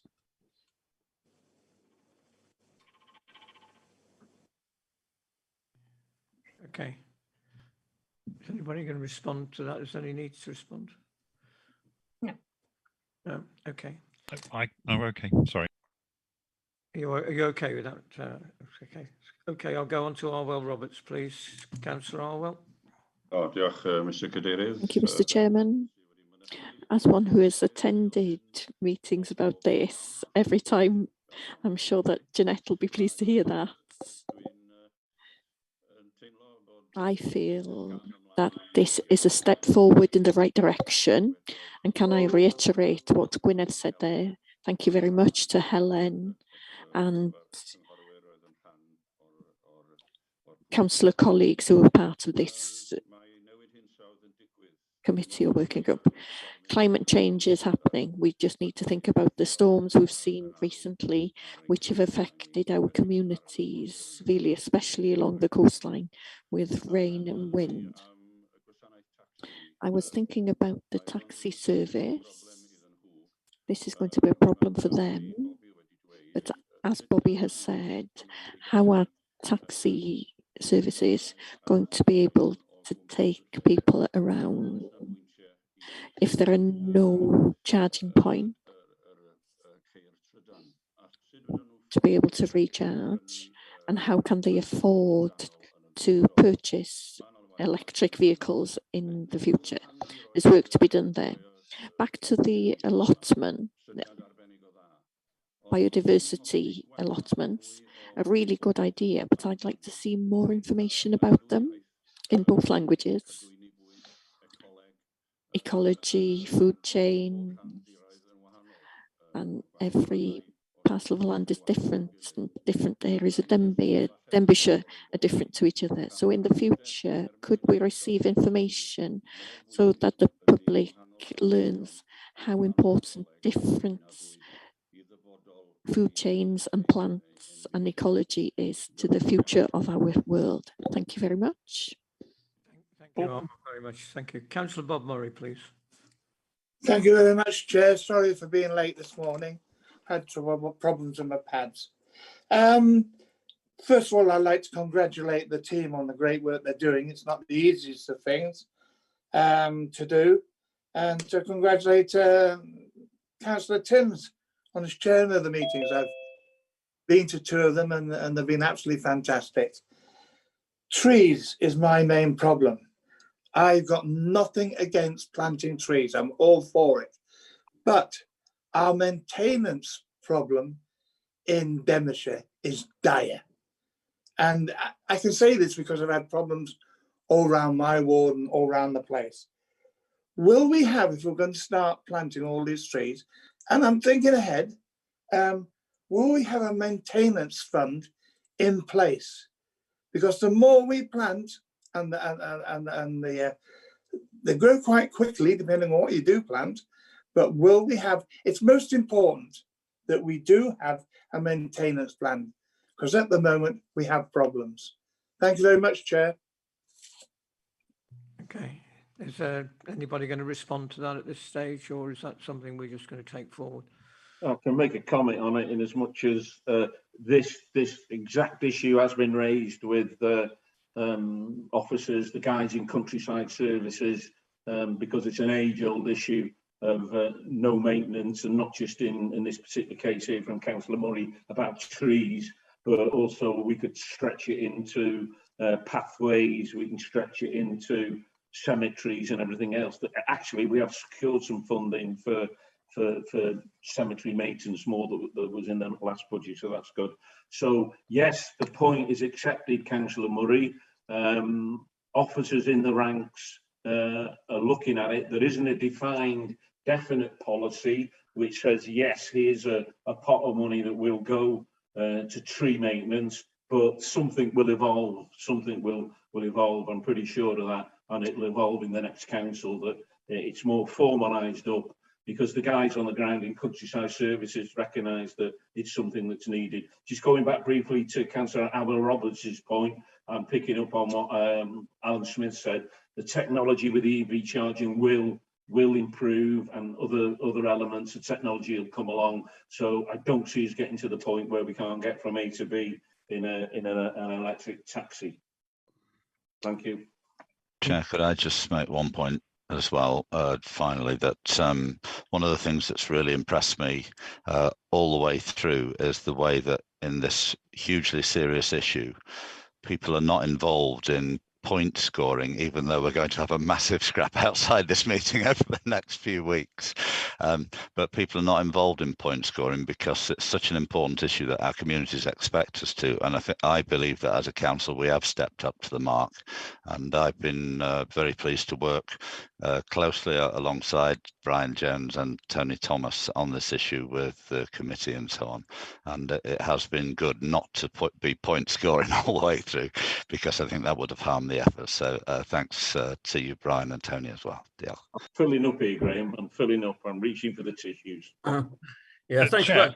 Thanks for that, Graham. Can I just add about the tree officers, please? We, at the start of our council, we didn't have any, but we now have 3 in place. And we also have a tree package programme, which we're trying to map all the trees in Denbighshire, which, as you can imagine, is quite a task, but we get them there with it. So things are looking a bit more positive than they have been in the past, shall we say. Thank you. Okay, thanks. Chair, can I make one final point? Because I think Councillor Murray has raised an important one, actually, and we've referred to it a little bit before, and it came up in an earlier meeting, is that we will need more of a different types of people in the council. He's right about trees. You know, when we plant a lot of trees, we'll need to employ more people to look after them. And that's absolutely right. And in the same way, we'll need more engineers who can build net zero buildings. We'll need people who know more about running electric vehicles. So we will need different sorts of skills in the council. And that's one of the things that Audit Wales asked us to think about in their report, was workforce planning for that different set of skills. So you raise a very important point, Bob, about in general, about changing the sort of skill mix in the council over time. And that will be important for us to think about that. Thank you, Chair. Okay, thanks for that, Alan. Thank you very much. Thanks everybody for that. Before we go to the recommendations, I'll bring Gary in. He wants to a few words. Thank you, Chair. Thank you. Apologies in advance for making what is a pedantic point. I do appreciate. And I know that the intention behind the report is as follows. But recommendation 3.5 is just to make clear to members that you can support the creation of a dedicated cabinet lead and express a view that you endorse or are happy with that. But it's not a decision for council. Only the leader, whoever the lucky soul is who gets elected as leader after the next election, it's only the leader who can make the final decision on cabinet portfolios. Okay, so we're all very clear on that. Thanks, Gary, for that. Right, so Chair, I have got my hand up. I found it. oh, good. Oh, well, I'm pleased. I lost your hand, but I'm glad you. Thank you. Thanks for Cheryl, Barry. I just want to say, which is very important, it's fine as having them planting all these trees, and I'm all in favour of that, being called the Tree Lady of Rill. But what about stopping us chopping them down when it comes to planning applications? Because it's all right, you know, as saying, oh, we can plant a tree, but they don't grow that quick, to be honest. They take years to get mature. And yet Denbighshire Planning don't take that into consideration with planning applications when, as you all know, and I'm very angry about it, we took down 16 trees with TPOs and a lot of other trees that probably could have had better maintenance over many years in order to build a fat making factory. I don't think that that was good policy.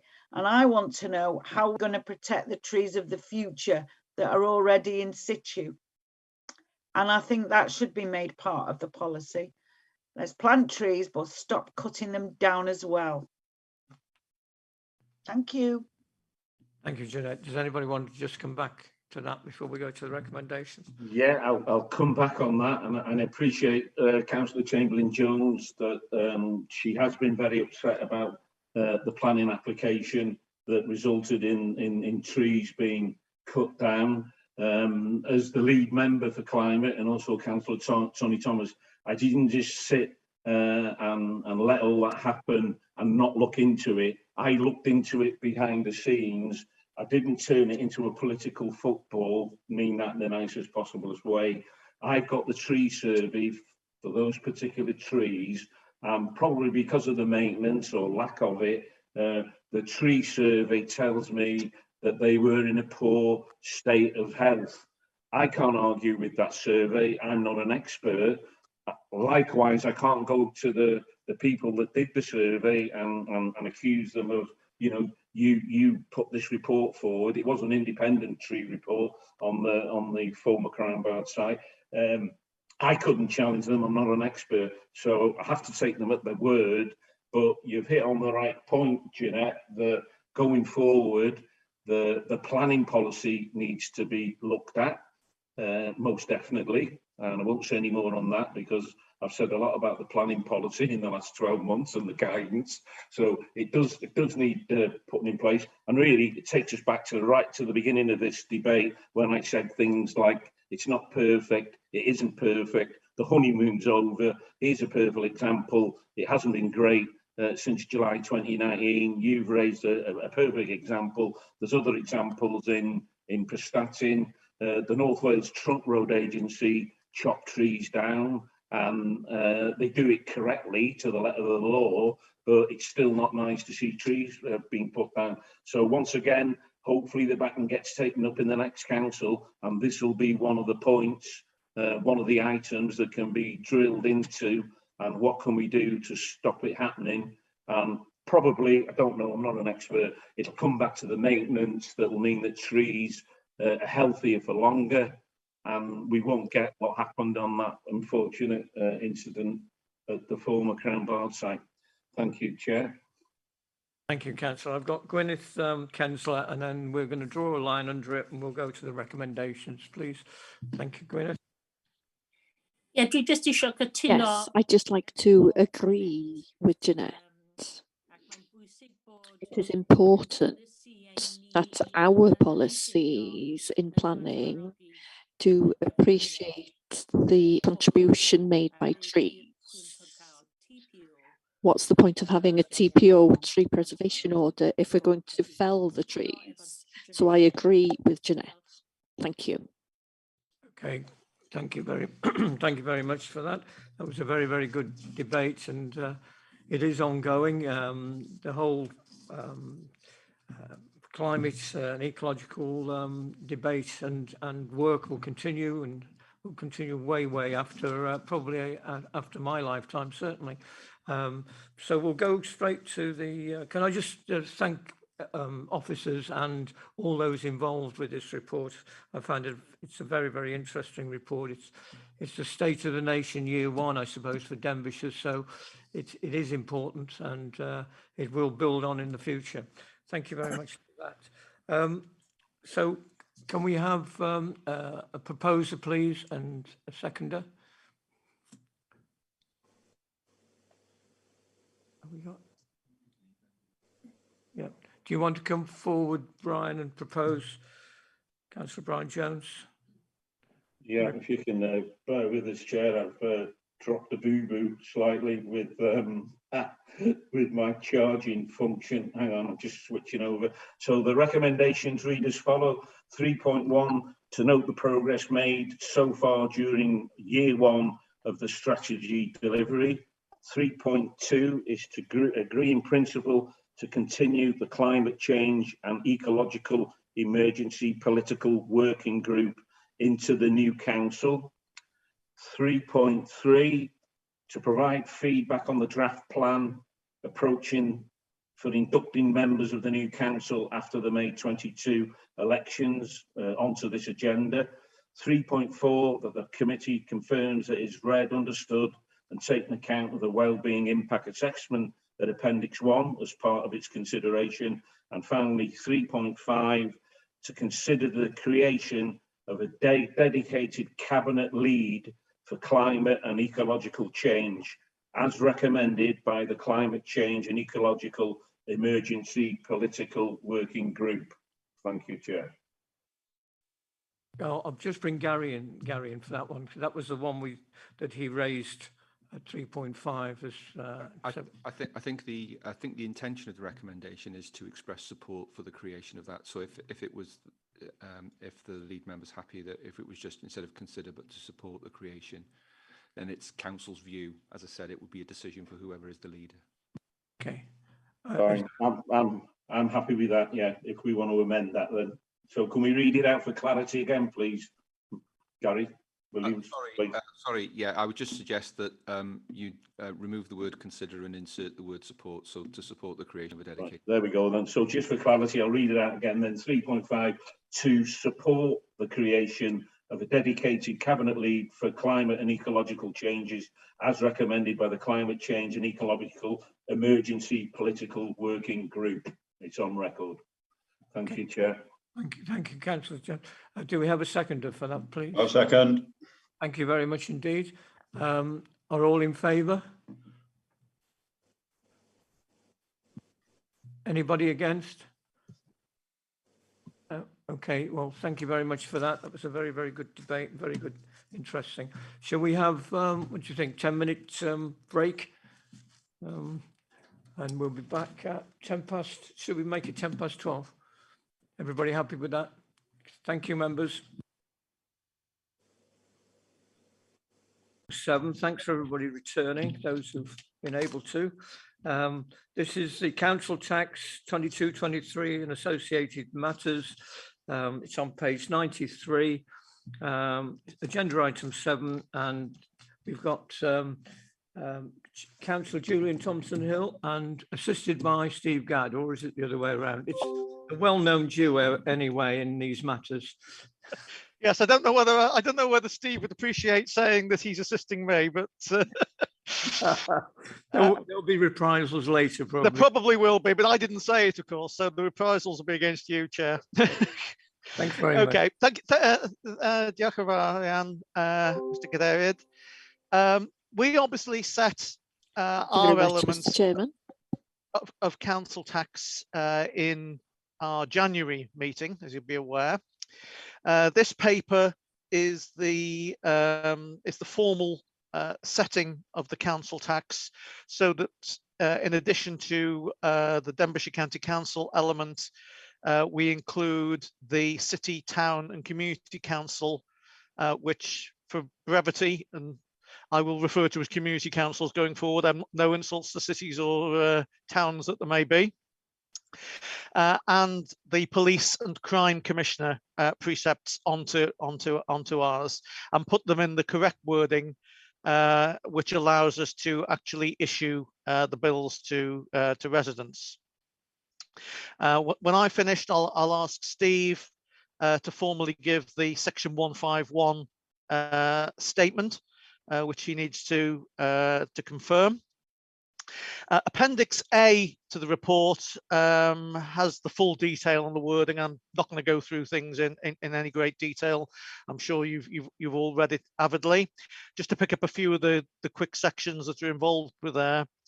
Section 2.1 details the precepts for individual community councils. Section 3 goes through the detailed breakdown of how the Denbighshire County Council element has been calculated. And moving on from that, then section 4 aggregates the Denbighshire and Community Council precepts together, and those are summarised in Appendix 3 to your report. Sorry, Appendix B to your report. And then finally, section 5 breaks down by council tax band, the police and crime commissioner precept, which then rolls forward into section 6 and Appendix C, which aggregates all three elements, the Denbighshire element, the community council elements, and the police commissioners elements of the bill.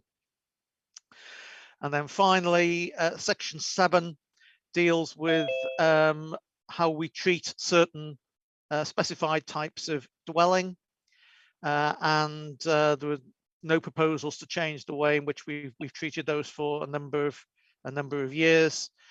And finally, contained within that section also is the recommendation to continue the council tax premium at 50%.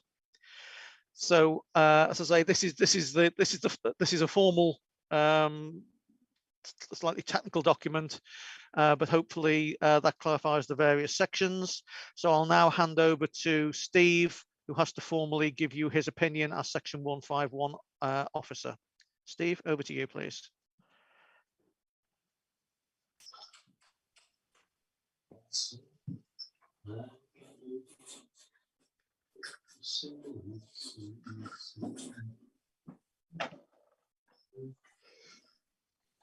Are you there, Steve? He looks like he's trying to speak, but it's not.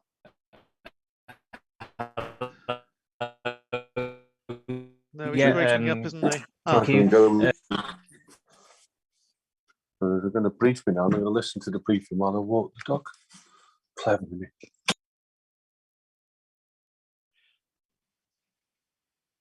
Okay, we don't seem to have Steve.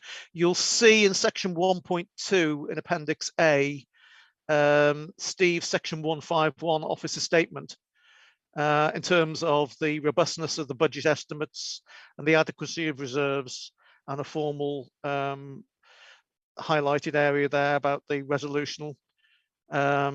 So hopefully, even though Steve hasn't read it out, that will be satisfactory. I'll ask Gary to confirm whether that's okay. Yes, I think that Steve has included his advice in there. I think Steve's trying to leave the meeting and come back in, so he may be with us in a moment.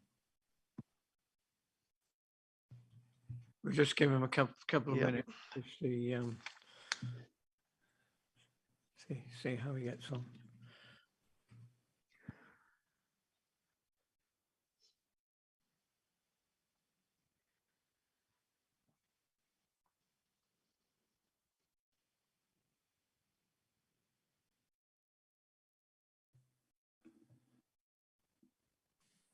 I think Steve has more problems than any other officer getting into meetings. He must live in a really poor area.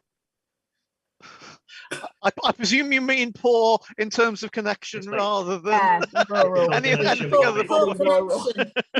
I mean, poor connection areas, Yeah. because I don't think we've ever had a meeting that he's had trouble-free running. It's always been a problem. I thought it was Stephen Hawkins trying to join the meeting now.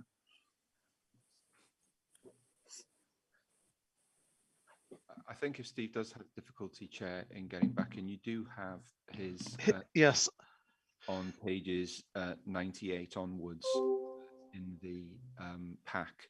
So you do have Steve's statement. Yeah, just for formality's sake, if Steve hasn't got back in, I'll just read it out for you. So Steve's Section 151 Officer Statement. In accordance with the requirements of the Local Government Act 2003, the observations of the Section 151 Officer on the budget for 22-23 are required to be presented to members. A, robustness of budget estimates. The budget proposals for 22-23 contain a level of financial estimates. This is due to the uncertainty around the future impact upon the Council of current economic events. A considered view has been taken on the level of funding that services require and on the amount and timing of efficiency savings. I consider the budget proposals for 22-23 to be sensible and robust. And B, in terms of adequacy of reserves, the level of general balances is stable, and I consider they are broadly appropriate given the financial risks that the Council faces. Adequate general balances are vital to protect the Council from unforeseen problems or in-year emergencies. So hopefully my having read it out on Steve's behalf will qualify, Gary. Sorry to interrupt, but Rhian, the Deputy Section 151 Officer, is on the call as well. So if Rhian... So yep. Rhian, can you just reaffirm for us then in that case that that is what I've just read out is the case? Yes, I confirm that statement you've just written out. Would you like me to actually read that out again, or just confirm your statement? Hopefully your confirmation as Deputy Yes. Section 151 is sufficient. Yeah, just confirm that the statement, that would be fine. Okay, thank you very much, Rhian. Okay, in that case, Chair, I'll hand back to you, and if there are any questions. Yeah. Are there any questions from members at this stage? I think it's pretty straightforward, this report. It's a procedural one, yes. No. Okay. So as lead officer, do you want to read out the recommendations? And yeah, thank you, Chair. I'm afraid I do have to read out the recommendations on this one, seeing as it is a formal thing. So 3.1, it is necessary for the County Council as the billing authority to consider the precepts received from the Police and Crime Commissioner for North Wales and the City, Town and Community Councils and declare the council tax levels for the 2022-2023 financial year. 3.2, it is recommended that the amounts calculated by the Council for the 2022-23 financial year, in accordance with sections 32 to 34(1) of the Local Government Finance Act 1992 and alteration of requisite calculations Wales Regulations 2008, be as Appendix A, Section 3. 3.3, it is recommended that the amounts calculated by the Council for the 2022-23 financial year, in accordance with sections 34.2 to 36.1 of the Local Government Finance Act 1992, be as Appendix A, Section 4. 3.4, that the amounts of council tax for the 2022-23 financial year for each of the categories of dwellings be as shown in Appendix C. And 3.5, that the level of discount for classes A, B and C as prescribed under the council tax prescribed class of dwellings Wales Regulations 2004 be set at 0 for the financial year 22-23, with the caveat that this is dependent on no changes to legislation or local conditions. So it's a bit of a mouthful for us. Okay, thank you very much. So we want a proposal for that. So I will move those, Chair. Yeah. Yes. And a seconder, please. Okay, thank you, Peter Scott. Okay, are we all in favour of the recommendations, please? Okay, Is there anybody against?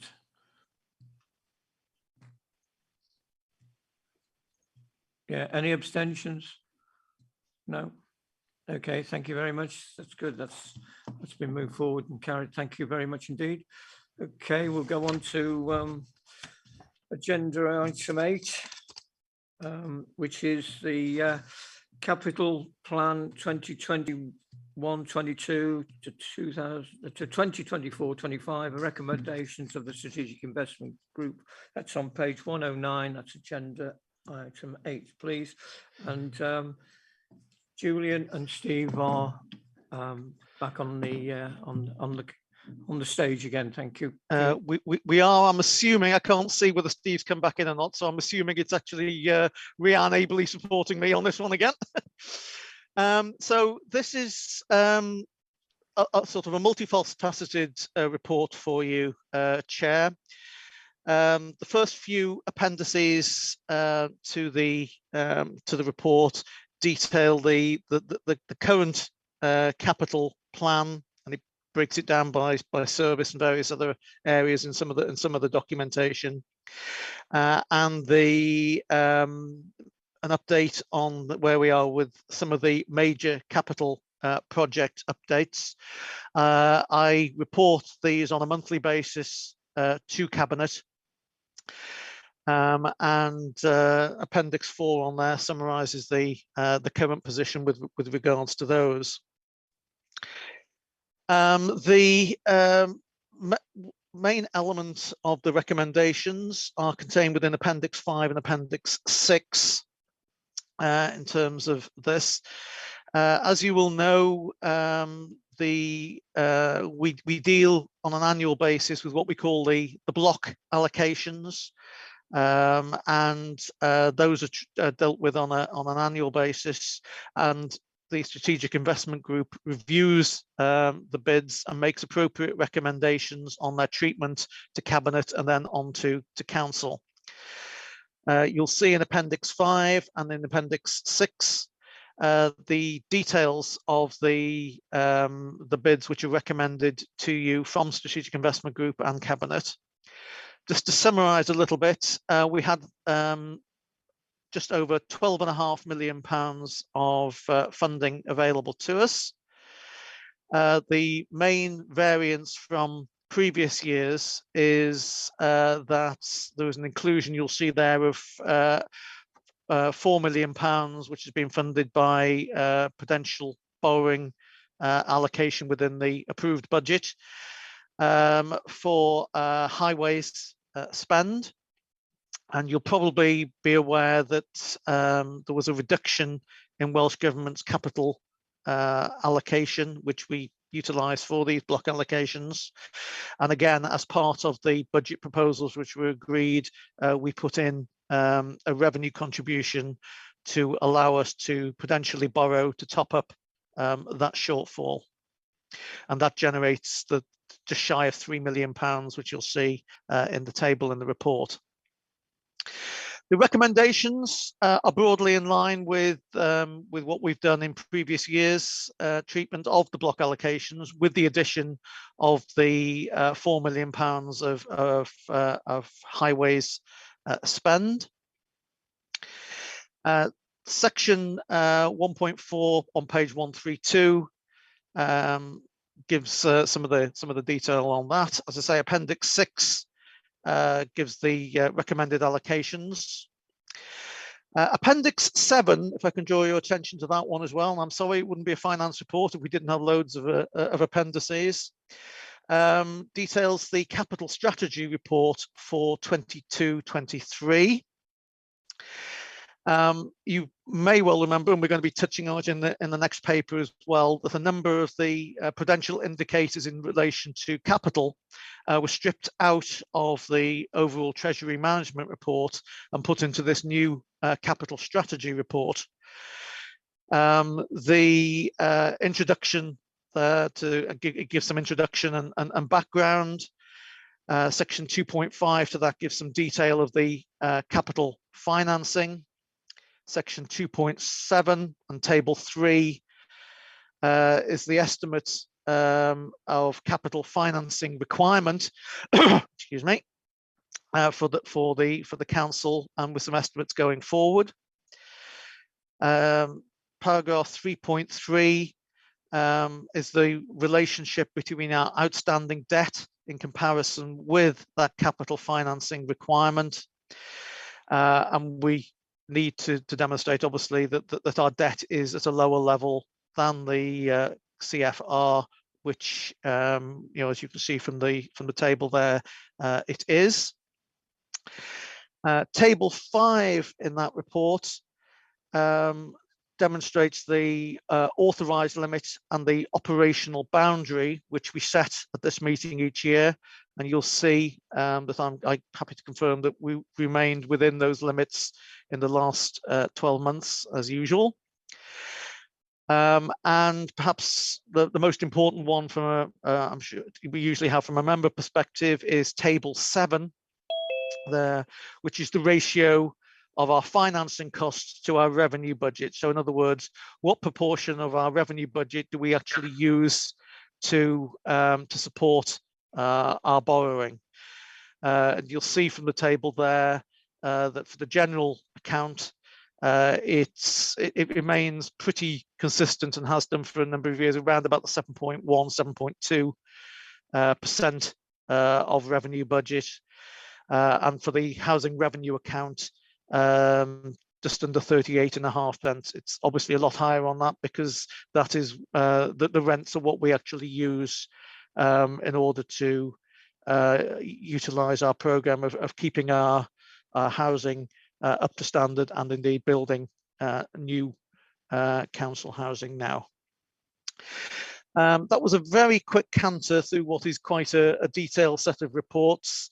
The main recommendations, as I say, are to hopefully support the views of Strategic Investment Group, which were endorsed by Cabinet last week.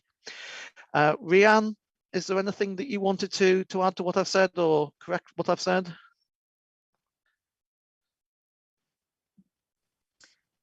Certainly don't need to correct anything you've said. Nothing to add at the moment.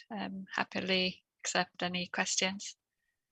Okay, in that case, Chair, we'll go to questions if you're okay with that. I've got Councillor Christine Marston, please. Thanks, Chair.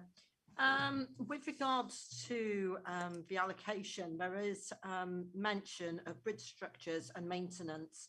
What about Llanach Bridge replacement? What if the funding for replacement bridge is not met by Welsh Government? What is the plan of action for Denbighshire? Thank you, Chair. Okay, do you want me to respond, Chair? You may well be aware that we undertook 6 years ago, I think it was now, a full review of this of our bridge structures throughout the council area. The relevant team drew up a 10-year programme of works to look at those. We have carried that out for the last 5 years. The recommendation is we put the appropriate funding in for the 6th year, and I'm assuming in future years we will do 7, 8, 9, and 10. Now that's the normal sort of levels of looking at bridges. That obviously, unfortunately, Llanach Bridge has jumped ahead of the queue by departing. As you quite correctly say, we're in the process of building a business case to lobby Welsh Government to come to the party with regards to that particular one, because that would definitely be outside of this. It's not, that would need to be a separate bid if that situation changed with regards to what Welsh Government might or might not contribute. But Brian, as the service head lead member, might have some more up-to-date information than I have. Right, thank you for that, Julian. The position is we are working, the teams are working, the agents are working to put this robust business plan together, because that's the best route to get the funding from the Welsh Government. I know it's not answering your question, Councillor Marsden, but we need to ensure that that business case is as robust as it can be, and then it will be hard for Welsh Government to say no, and then we'll have the funding for the bridge. But jumping ahead of that, if we don't get the funding, it is a massive problem. It would have to come back to Denbighshire. It won't be in this, obviously, this council term. It'll be in the next council term, and will be a serious matter for Denbighshire to contemplate. And is it feasible? Is it? I don't know. So the answer is, if Welsh Government don't come up with the funding, it's going to leave Denbighshire with a big issue to sort out, and obviously you'd have to go down the route of prudential borrowing, I would have thought, etc.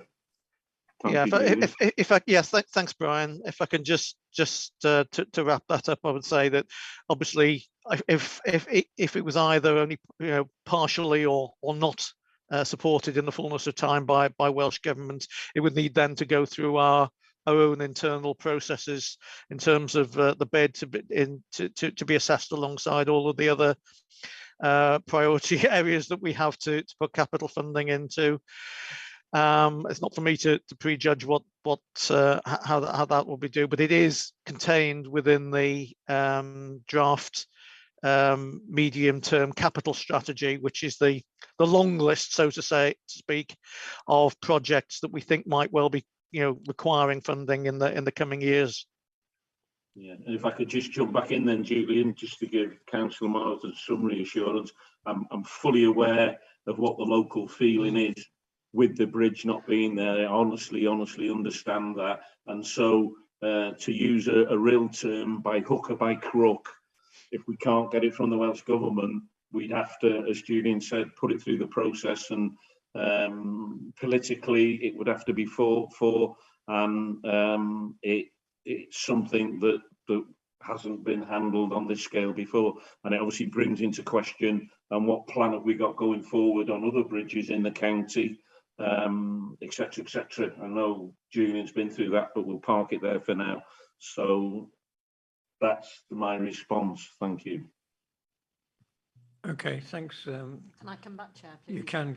It's just that clearly, as the local member for Tremerchon, which is a community that has been cut off from the main sort of roads leading up and down the Vale, we clearly need that bridge back, and we do want an undertaking from Denbighshire that they will safeguard the funding, either from Welsh Government or from themselves, so that this bridge will be replaced. We're 12 months down the road and we're still waiting for a robust financial plan, which is brilliant, but we do feel to be taking our time, and I do wish the process could be speeded up and that we could get a plan into action so a bridge would be built to connect my communities again. Thank you. No, I do understand what you're saying, Christine. Okay, Steve's back. Yeah, Steve's back. Yeah. So we'll invite Steve in. Thank you. A couple of other speakers after that. Thanks very much. Yeah, just very quickly, really sorry, my computer just failed completely, so I've had to reboot everything, so apologies for that. Yeah, I mean, Julian has actually touched on it. The Llanach Bridge is one of those projects that's on the horizon scanning that I came to council briefing in July and just went through some of the thinking and proposals around how we'll do that going forward into the new council. I think it's probably worth saying as well that the work that's ongoing now and the funding we've put forward for the Llanach Bridge project to prime it to get it to the stage where a business case can be put forward would have to be done anyway. So that work, however it's funded, that business case work needs to be done, and that is being carried out now by the team, and we've given them funding for them to be able to do that that work. So it is it's definitely on the list of possible projects that may need to be funded along with lots of others, but it is there. Okay, so you're happy with that, Christine? Okay. Do we have roughly a timescale for that at this moment, when the business plan will be ready for presentation? Yes, I was on the ball with that. I was chasing the officers the week before last. It's going to be summer, autumn. It's drifting a little bit, but it's got to be done right. It's got to be a robust plan. I've already said it, but I'll say it again. It's got to be a robust business plan that the Welsh Government cannot turn around and say, no, we're not going to fund it. Easier said than done. Yeah, thanks very much for that, Brian. Councillor Bobby Feely. Thanks, Mr. Chair. Yeah, I was just curious. Obviously, I can understand Christine's absolute frustration. But I remember a couple of years ago, just outside Ruthin in Frowell, a bridge got badly damaged by storms, and it was actually replaced. I just wonder how we could afford that, but this one is causing problems, and that's one question. And the other question is, I notice it's a Grade 2 listed bridge, this one at Llanarch, and surely that is there nobody who deals, is there no grant situation in terms of a Grade 2 listed bridge that could help to fund the replacement of this bridge?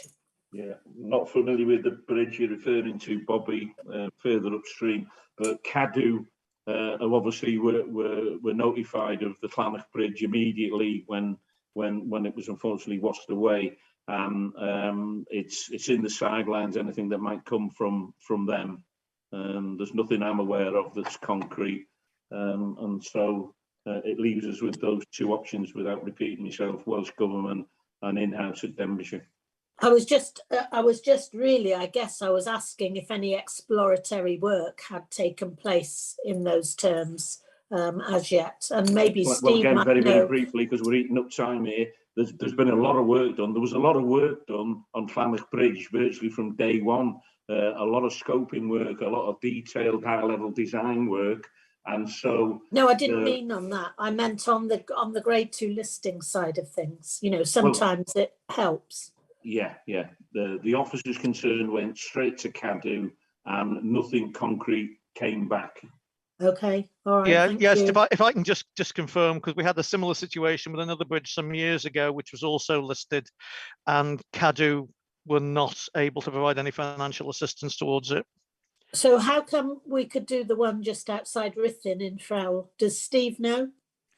Yeah, from memory, I mean, the Trell one, I live in Gethlevo, so I know that one well.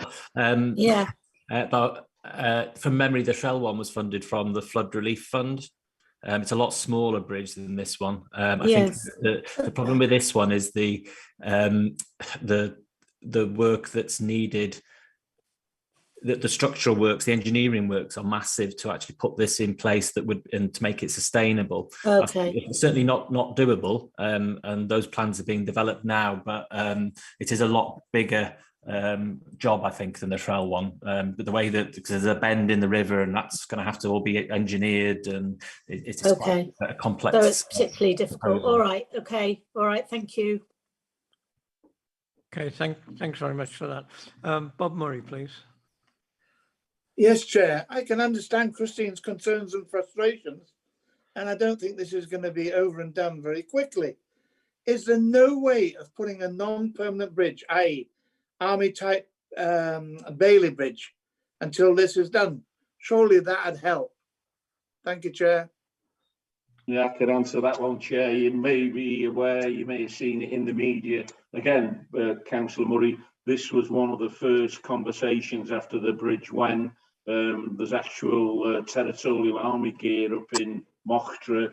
It sounds oh so simple, doesn't it, to throw a bridge across there? But actually, when you go into the nitty-gritty, there's legislation that prevents you from doing that, and it was actually raised in the House of Commons by the Vale MP.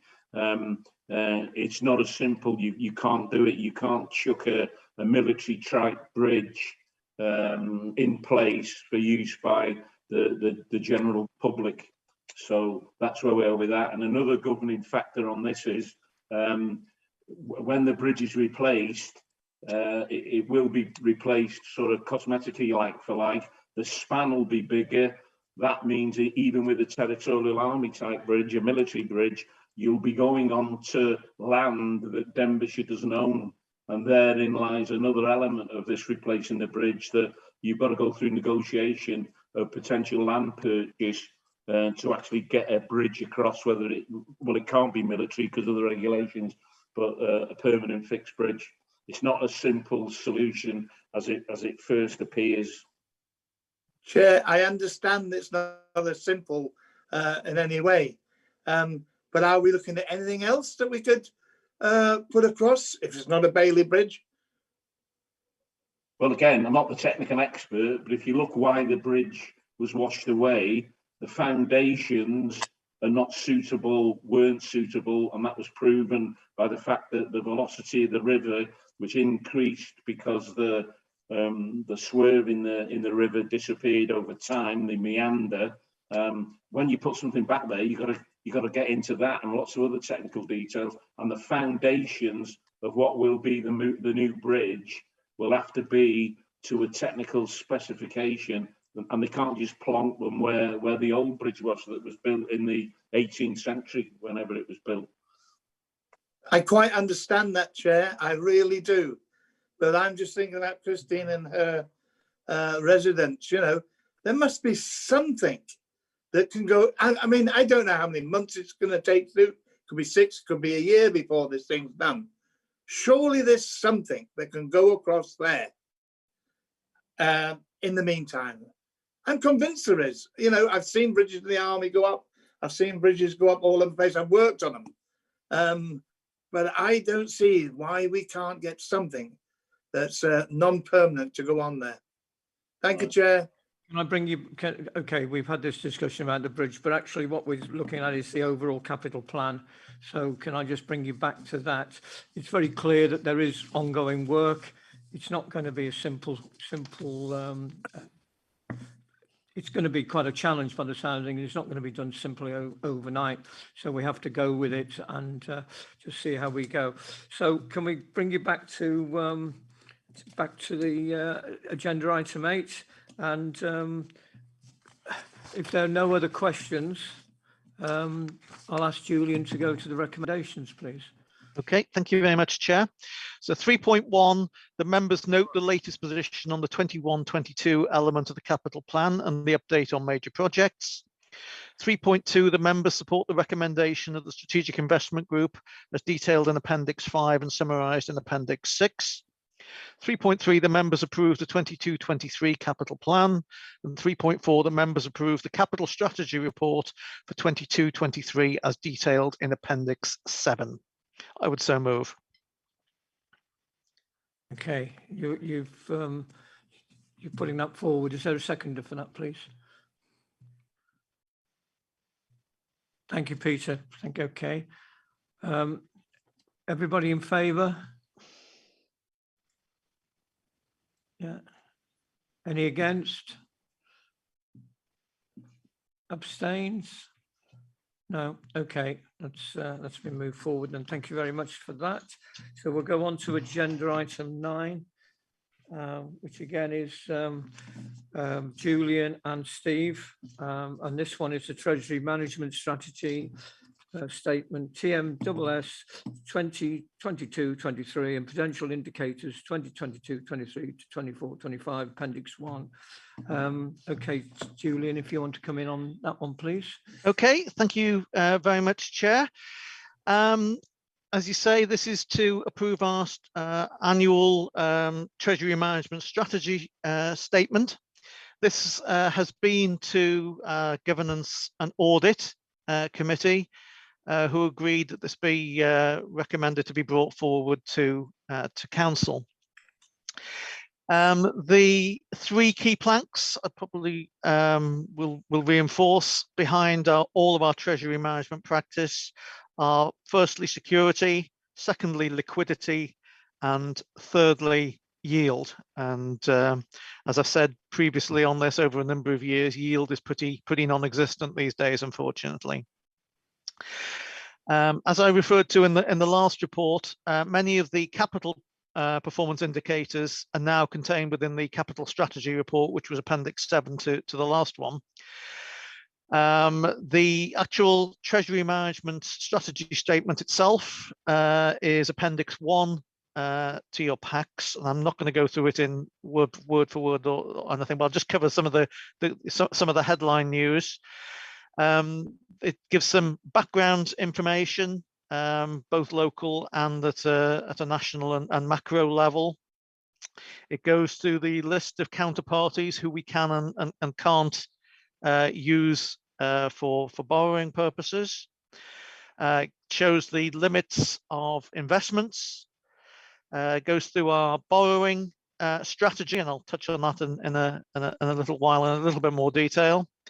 One of the key legal requirements in there is the MRP statement, which needs an annual agreement by council, but we are proposing to keep the same methodology in place that we have done for the last few years.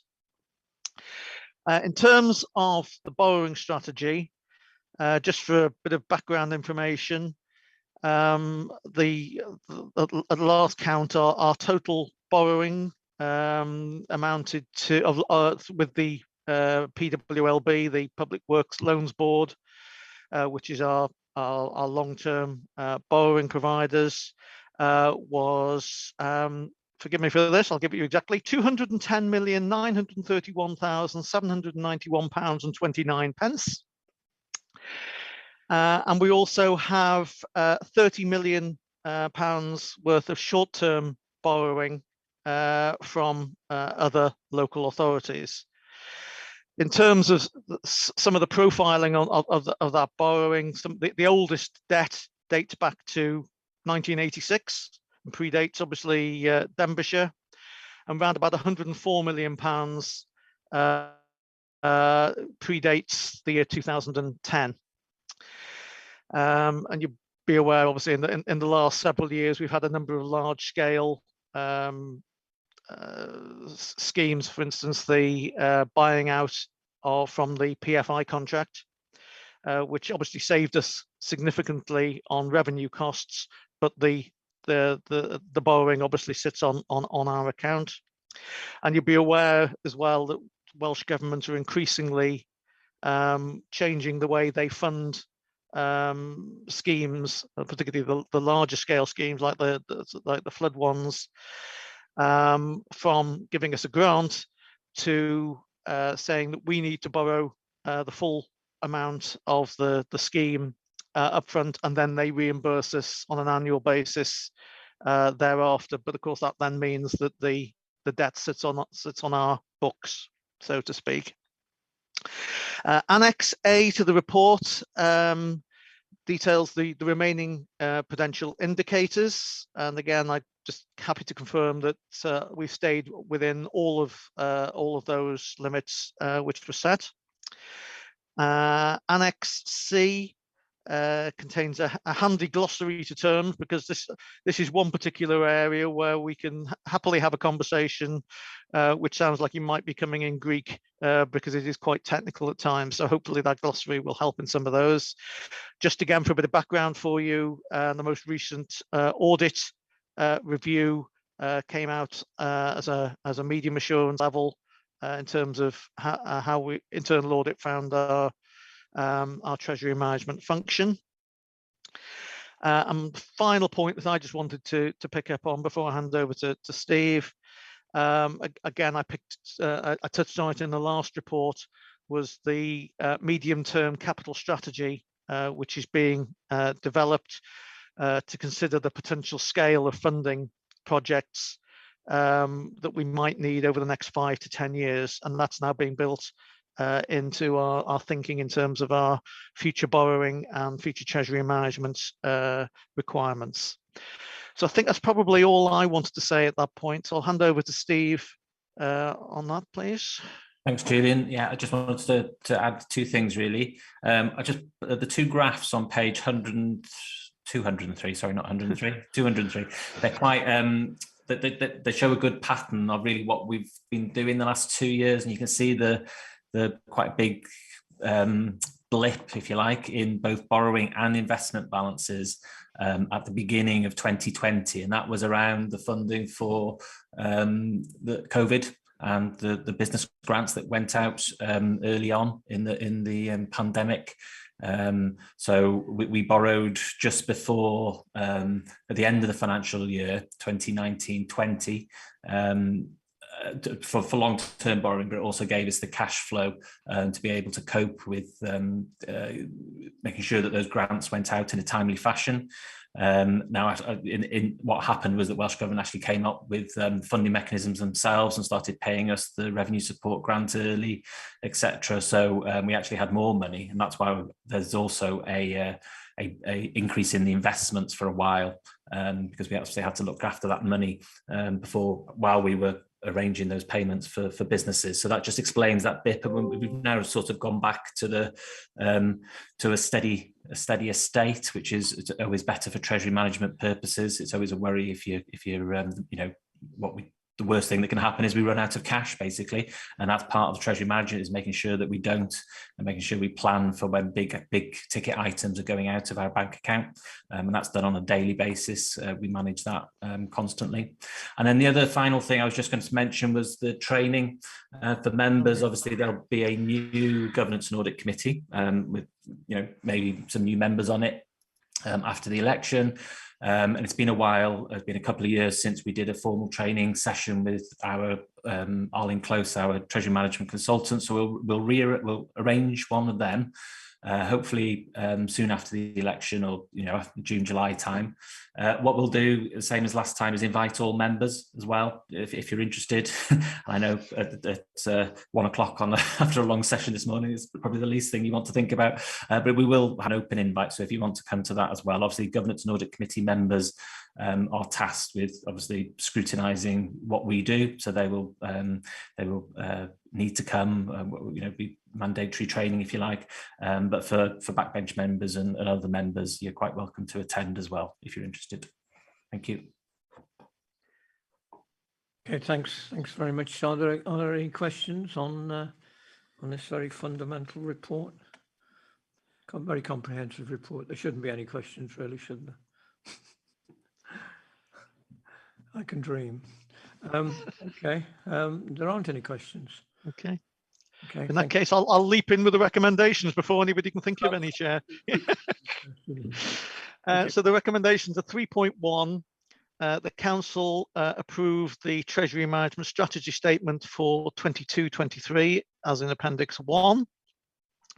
3.2, the Council approves the setting of prudential indicators for 22.3, 23.4 and 24.5 as Appendix 1, Annex A.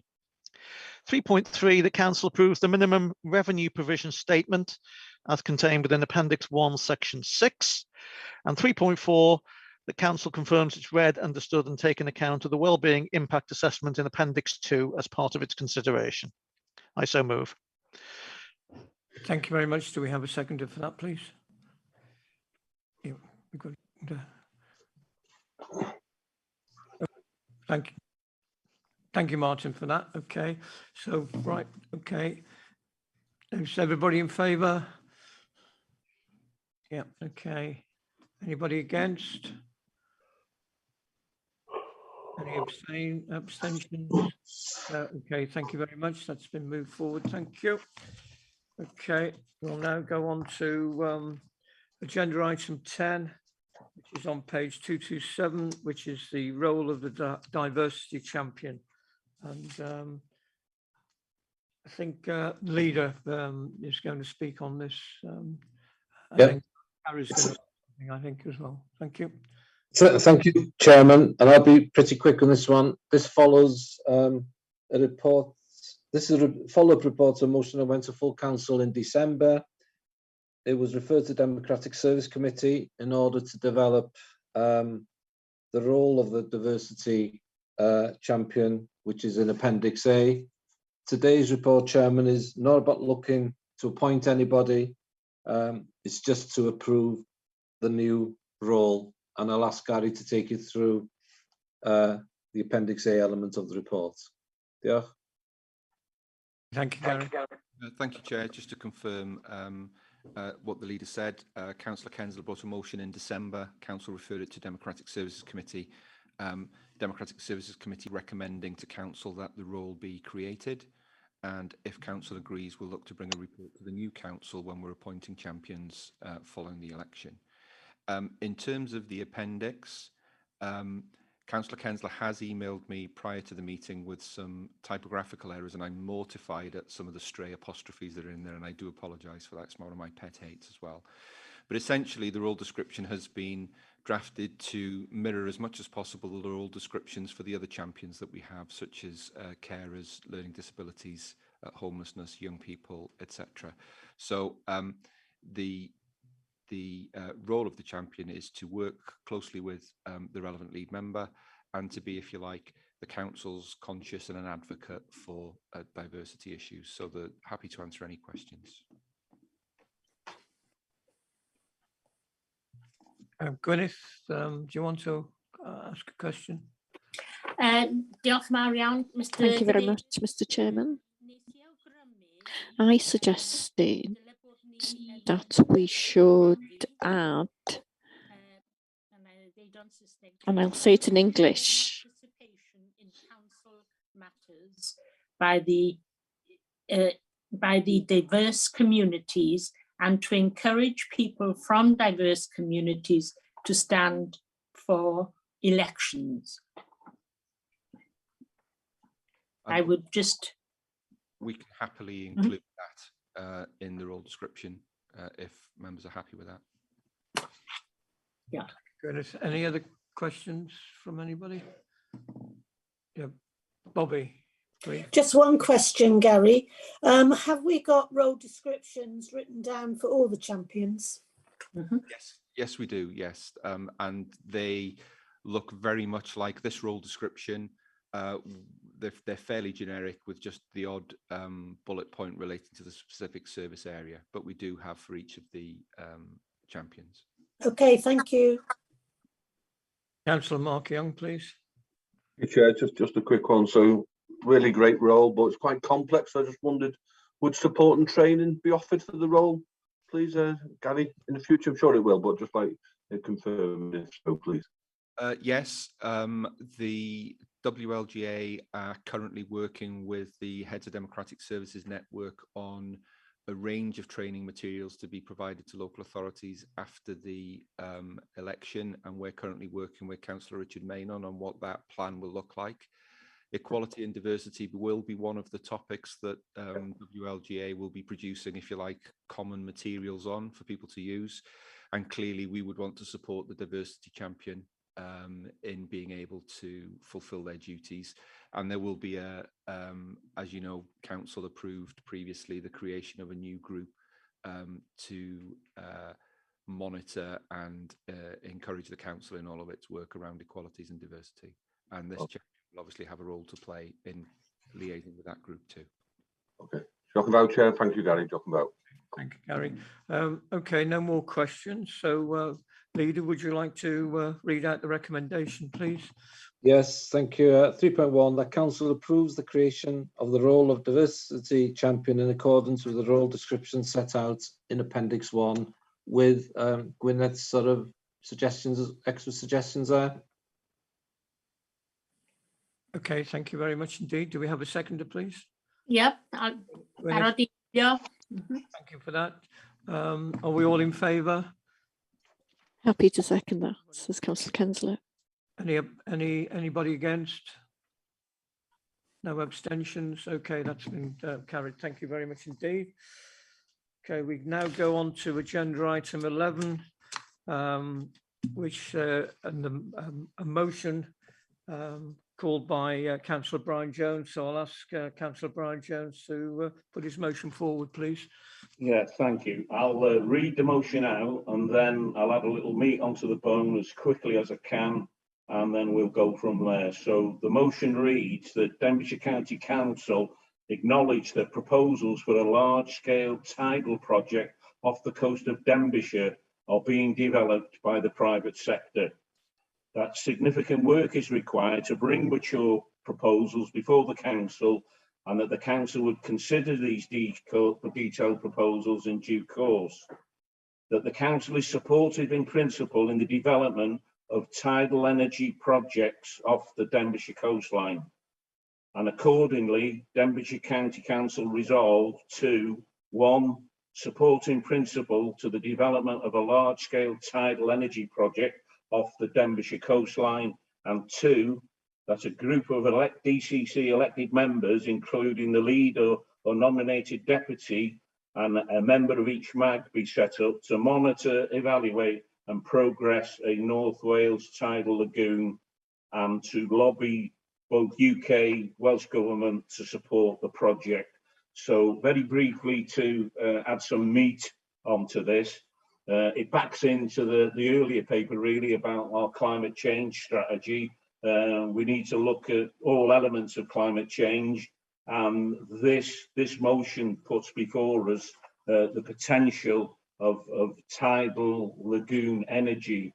Now, you might be aware, you might not be aware, last year the Welsh Government, they commissioned off a market test exercise to see what interest there was from the private sector in future delivery of tidal lagoon projects.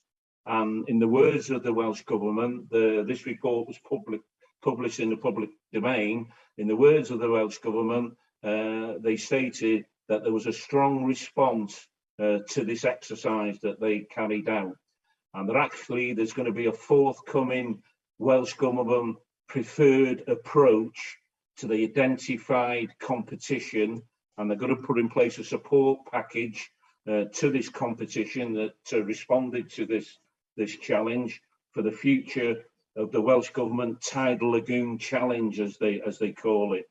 So definite interest there from the Welsh Government. You may be all aware of the North Wales Energy Strategy Policy. That's out there again in the public domain, and within that policy there is a segment that specifically refers to tidal stream and technologies. This policy is supported by the North Wales Economic Ambition Board. So there's another good point there that's around this motion. There's also been meetings recently chaired by Simon Hart, the Secretary of the State of Wales, in North Wales. It's been virtually held, and that is all around tidal energy and the prospects of what could be done. Stepping back to that North Wales Energy Strategy Policy, there is actually a bit more detail in there about preliminary work that's been looked at a Colwyn Bay tidal lagoon. Conwy Council have passed a very similar motion to the one that I'm putting forward to you today, and if it is passed through, it will put us on the starting blocks. I believe it enhances in a small way our climate change strategy, in that we're doing everything good that we're doing there, but we're also looking outside the box in what could be happening to us in the near vicinity, so to speak. So I think it is a good motion to look at and to pass through. And if there is any questions, Chair, I will answer them. Thank you very much for that. Do we have a seconder for the motion, please? Thank you, Peter Scott. Thank you. Okay. We've got, can I invite the leader to come in now? Councillor Hugh Evans, please. Thank you, Chair, and thank Brian for putting the motion forward.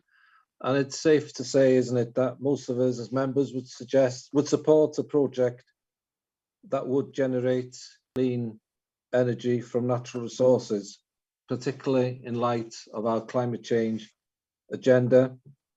This motion for supporting the proposals for a tidal lagoon of the North Wales coast is a proposal that I could and would support in principle.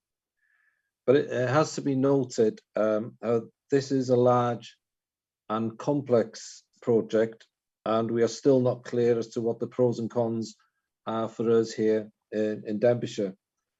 I do believe that the project involves a 19-mile barrage some way out to the sea, containing underwater turbines that spin and generate energy as the tide comes in and out. There will be a facility to control the tides. I have seen indicative costs of around 7 billion. And given the national significance of such a scheme, this council will not be the decision maker that will stand with national governments. That said, we do have a key and important role to play in how this project does progress. A part of that, as Brian alluded to, is through the Economic Ambition Board, where the tidal lagoon is referred to in the North Wales Regional Economic Framework, which will soon be adopted. So it is already being supported on a regional level. When this motion was first put forward, I did contact the leader of Conway to understand where Conway fitted in, and he advised me that there is a group already in Conway, and there is also strong support. So it's important that this is seen as a North Wales lagoon, not a Conway lagoon, and therefore Denbighshire has to play its part in helping to progress this forward for the obvious benefits that there will be beyond the remit of this council. So in conclusion, Chair, I would be supporting this motion, and if need be, would be seconding the motion, but we'll look forward to the debate amongst councillors. Thank you. Okay, thank you, Leader. I've got Councillor Paul Penlington and then Councillor Gwyneth Kensler. Do you want to come back, Councillor Jones, beforehand? I'll wait till members have had that opportunity to speak, but I've got a couple of summing up points, Chair. Thank you. Thank you very much for that. Paul, please. Thanks, Chair. Unusually, I'm going to agree with Brian Jones. I would fully support most of this motion. Obviously, I'm very, very much in favour of renewables, as I'm sure most of us are. One thing that does concern me slightly is the wording of it, in that elected members and officers should be lobbying on behalf of the private sector. I'm assuming that's not for any one particular project, but in kind of a general sense. And I would be concerned about... Chair. We can't hear, Chair. Paul, can I just stop you for a minute? Can you switch the camera off? You're breaking up. Okay. We didn't hear any of that, I don't think. Okay. Can you hear me now, Chair? Perfect. Yeah. Right. So I'm saying, yes, I agree with the bulk of this motion from Councillor Jones. The one thing that does concern me slightly is that officers and members would be committed to lobbying governments on behalf of the private sector. The wording of it I'm slightly concerned about. I wouldn't want to commit officers and or members to supporting any one particular project or any one particular sector. So if we could look at that to make it slightly less prescriptive, then yeah, I'll be fully supportive. That's it. Thank you. Okay, thanks very much. Do you want to comment as well, Gwyneth? And then I'll go to Gary and see whether we need an amendment on this and slightly. Okay, see what members think. Gwyneth, please. Yeah, carry on. Yeah, Thank you very much. The only thing that I would question is the second paragraph. A member of each mag. I think it would be good to have a member of each political group, personally. Thank you. Thank you for that, Gwyneth. Do you want to come in at all with any comment? If members are finished, do you want me to? Yeah, in terms of Councillor Penlington's point, I don't think there's necessarily a problem with a group being set up to monitor, evaluate and progress the progress of a lagoon and to lobby governments to support the project. I think the issue would be if in principle the council thinks that a lagoon is a good idea, then there's nothing wrong with the council lobbying for support. That's different to necessarily if the council were to be lobbying in respect of one provider or another.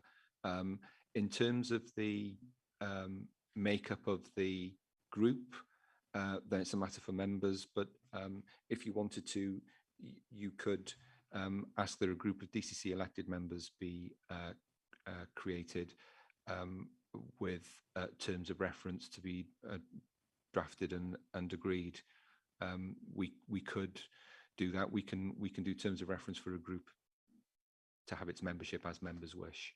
And it may be that you're not going to resolve that here today, but that if you are supportive of there being a group set up, then we could go away and liaise with political group leaders and others as to what the makeup of that should be. Are members happy with what Gary has said? Yeah, I've got thumbs up, everybody. Nobody unhappy with it? Okay. Okay. Councillor Brian Jones, you want to come in and just sum up? Yeah, very briefly. I thought the question would come, how much would it cost if we pass this motion? Actually, the cost is very, very small. It is some officer time. It would be members' time. I did mention Conway in my opening remarks and the fact that they've passed a similar motion. The leaders added some meat onto that discussion. So the lobbying, to answer Councillor Gwyneth Kenza, the MAG, you know, if this got off the ground, and that is not what this motion's all about as such, it would be dealt with at a higher level. You're talking vast sums of money. The carrot dangler for Denbighshire and for Conway is the community benefits, if it did happen as a project, are vast, really, really vast. And I've seen an outline business case. Yes, it's a massive investment that would have to come from the private sector, 5,000 construction jobs, etc., etc. Benefits to the tourism industry when it's been completed. Whether it'll happen in our lifetime, who knows? But at the end of the day, the Welsh Government are on the hook with it.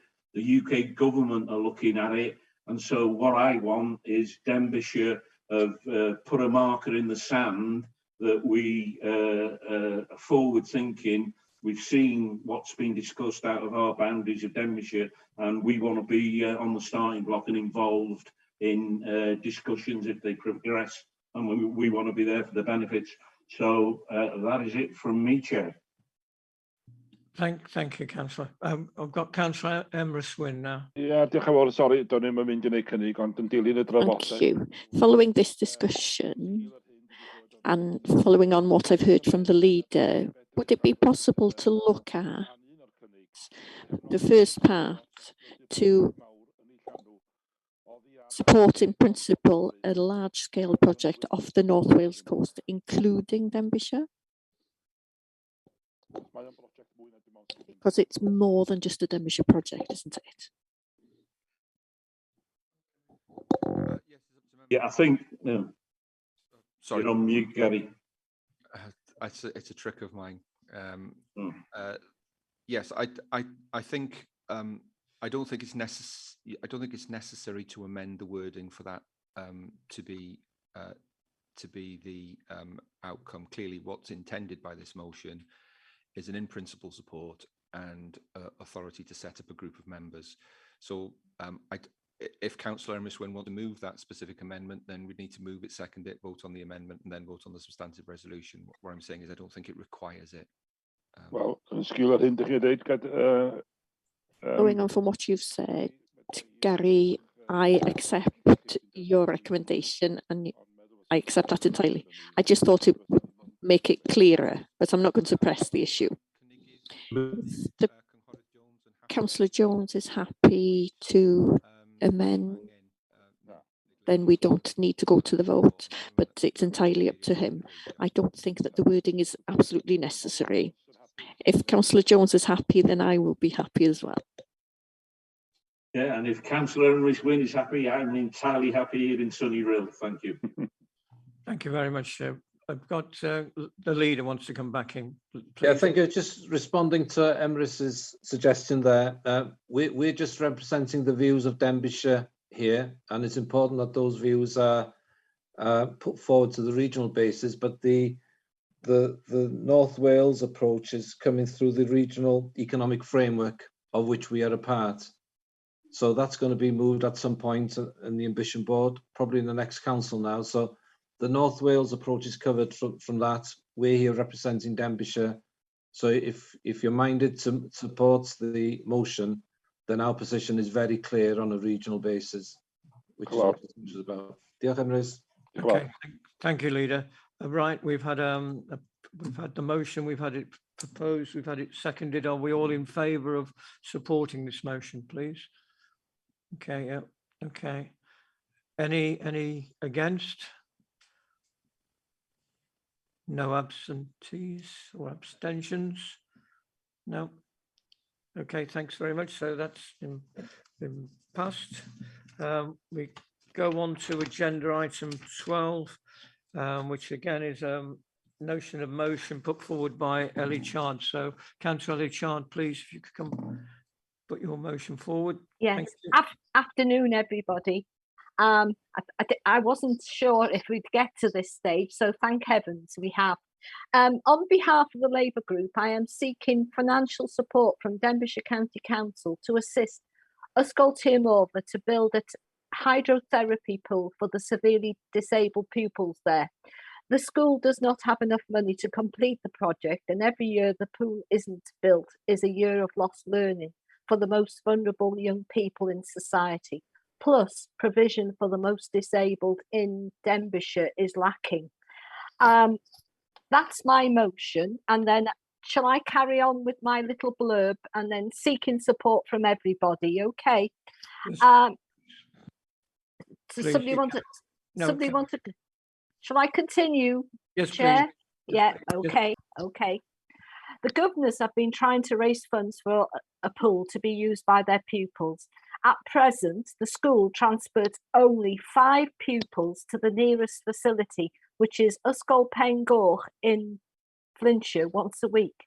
By acquiring a pool situated at the Fort Derwin site, where the majority of the pupils with these requirements are educated, plus the carbon footprint would be reduced as there would be a shorter travelling time. If we didn't, or it was situated somewhere else in the county. The wheelchair users experience freedom from outside of their chairs, encouraging their muscle tone, digestion and circulation. The school has been saving for 5 years during the time I've been a governor there, and has currently £250,000 towards it. To get the building and the pool, the approximate cost is £550,000. Now, to be fair to the school, they have been in contact with the Steve Morgan Foundation, who were going to support the school if Denbighshire County Council also contributed towards the project. The original plan was to sink the pool in the old school hall floor, but County Council on inspection felt the fabric of the school was not suitable for the degree of moisture. So a new purpose-built building is needed. Being an LEA governor for nearly 5 years, I feel that in reality we need help for the youngsters and adults in the community with a disability. Denbighshire is only one of 3 counties in Wales that does not provide this therapy for his pupils or the community. So I'm asking council to support this project, which would help so many of our pupils in the school, plus other pupils in other schools in the county, plus adults in our community. Thank you. Seeking your support. Thank you, Ali. Councillor Brian Blakely, and then Councillor Budford. Yes, thank you, Chairman. Yes, past governor of Ysgol Tirmorfa. Just before we go forward with that, do we have a seconder for the motion? I'll second that. Okay, fine. I was going to second. I thought Brian was going to second it. Sorry. Okay, so we've got a seconder. Thank you. Carry on, Brian. Yeah, as past governor of Ysgol Tirmorfa, supporting Ellie, I have worked alongside them as well. I know how hard they've worked trying to raise the funds for this, and they thought they were almost there until they did get knocked back by one of our officers who told them they couldn't sink this pool into the floor of the school itself. So just to say that I am supporting Ellie, I am supporting Ysgol Tirmorfa. I feel that the needs of the children there and some of the adults, it would be of benefit to the school and to also other schools in and around Denbighshire. Thank you, Chair. Okay, thanks very much. Can I bring the lead member, Councillor Hilditch in, please? Thank you, Chair. And thank you, Ellie. I know you're very passionate about all this, Ellie. I remember the first time I met you in a scrutiny meeting before you were a councillor, and you were bending my ear in those days as well. So thanks very much for the motion. I just want to be clear, officers in education have been working with the school, as has been mentioned here today, over the last, well, more than the last couple of years. I remember pre-COVID when I had a tour of the school and I saw it myself from my very own eyes, to look at the options for where the pool could be provided at the school. And the real challenge is, it's not like buying a hot tub and dropping it in a room. It is far more complex, and the effect it has on structures, etc. So we need to make sure that the option for the school is right, both in the short term, to meet the needs that's there now, but also in the long term, because anything that does get installed has to be right. It can, I don't want it to have a detrimental effect on the structure and the building, and then become a liability then for the school and Denbighshire going forward. So the planning is key to this. As I say, I know that there's a scheme being looked at by officers, and they're working closely with the school what is needed. So what I would suggest, a bit like I did with the previous motion on Prestatyn High, that we were to amend the motion to ask the Modernising Educational Board to have a look at this and looking at the investment and see what the school can afford and what options can be put forward to support the project going forward.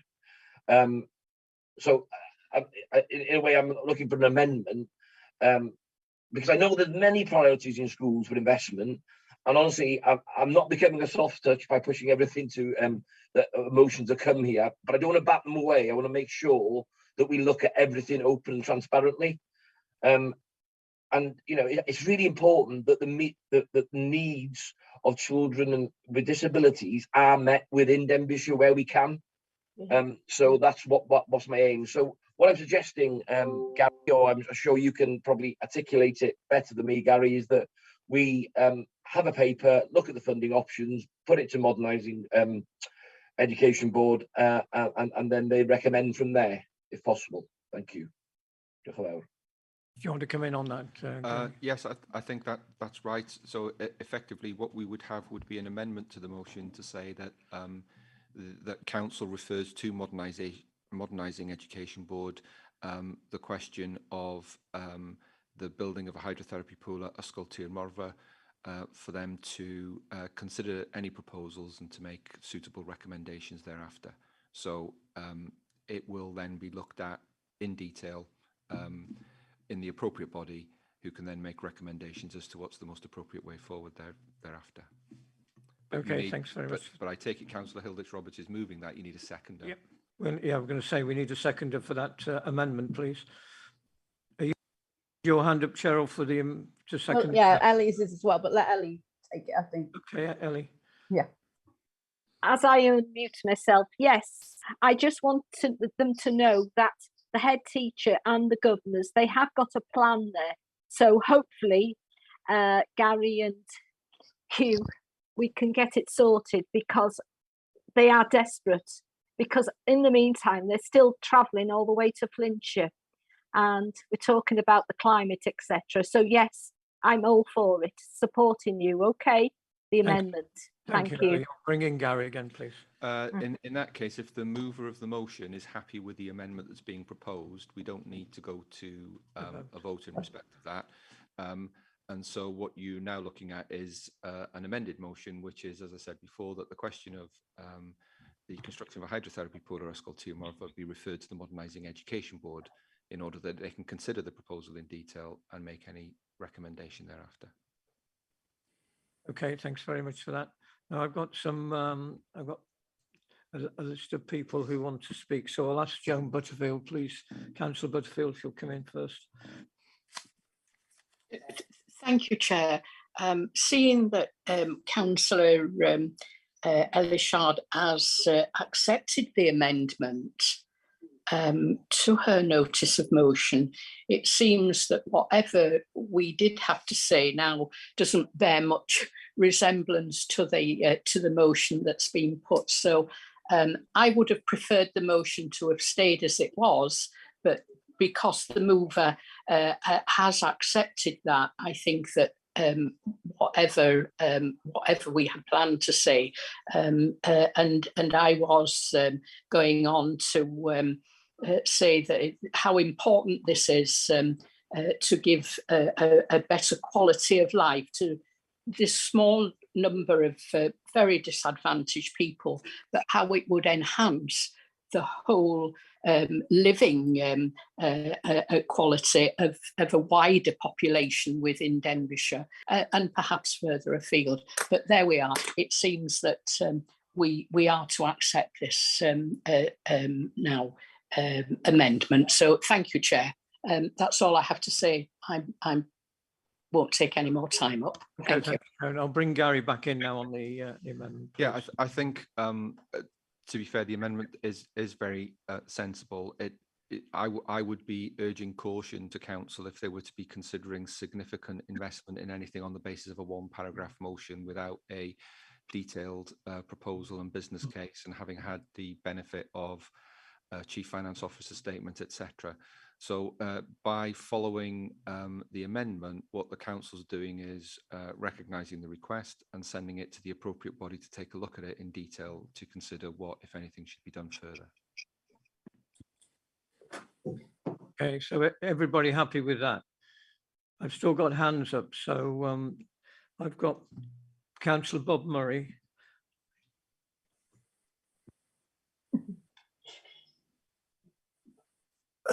Thank you very much, Chair. I'd like to say I do agree with what Councillor Jim Butfield's just said. But what a fantastic motion. And respect to the school, I mean, raising 250,000, that's a lot of money. And I'll be supporting this all the way, Chair. Thank you very much indeed. Thank you, Bob. Councillor Julian Thompson-Hill, please, Julian, if you'd like. Yeah, thank you very much, Chair. I'll be very brief. Mine was just a general point rather than specific to this particular motion. We've had a number of motions that have come in of late, which have been requesting various things in terms of capital, which is sort of going around the processes that we have in place to prioritise schemes for capital. As I've said on a number of occasions in this meeting, we have got a developing medium-term capital strategy. Members are perfectly entitled to feed schemes into that. I'm putting words in Steve's mouth here now, probably. We have a similar process now in place as part of the budget for revenue requests, and I don't think it serves us very well as a council to be bringing notices of motion asking for money without a business case, and then all we can do at full council is say, well, we need to put it through the appropriate process. It would be better to put it through the appropriate process first, is what I'm trying to say, and I think we probably need in the new council some sort of regulations in place as to what what we can and can't do, because otherwise we just constantly look as if we're kicking things into the touch. So it's just a plea, really, that full council is not a place for making a bid for whatever it may be capital funding. We've got processes in place for that. Thank you, Julian, for that advice. It's very helpful. Councillor Cheryl Williams, please. Chair, sorry, Chair, it's Graham here. Yes, I know Cheryl wants to come in, but I think it's just to keep that continuity before we go back to members, if I may. I just support what Gary and Steve have both said. I think it's a fairly obvious thing to say, isn't it, that we can't be making commitments, financial commitments to the tune of 250,000 or millions of pounds based on a notice of motion that comes forward with 3 or 4 paragraphs. That's not the way we can do business. It's not the way we can formally commit to allocating that funding. We have appropriate systems in place. I think if members feel strongly that they've not been listened to or they want to bring a notice of motion, that just needs to look for more general support, but not actually allocating budgets so that support goes through the process. and is analysed against other competing demands. Otherwise, as Julian said, I mean, I think every one of the 48 councillors will be bringing a notice of motion to commit spends of 300, 400,000 pounds for things in their ward. Why wouldn't you? And then that's what I'd be doing if I was seeing other members seeing that money was being allocated on the basis of a 3 or 4 page, 3 or 4 line notice of motion. So I have sympathy for members who want to bring attention to things that are a particular high profile for them, but it can't be right that notice of motions are seeking to allocate funding at council. There's got to be a better way of doing that. And I think, as Julian has said and Gary has said, we do have systems in place that will allow that to happen. And if members are confused around that or unsure what they are, then they need to come and speak to myself or Gary or Steve or indeed Julian as lead member, and we'll help support you in terms of getting your project considered through the appropriate channels. Thank you, Chair. Thank you, Graham. I think I think many of us would agree with the sentiments of you and Julian, so that's fine. I've got Gwyneth Kensler, please. Oh, Cheryl first. You were next, then Gwyneth. Cheryl.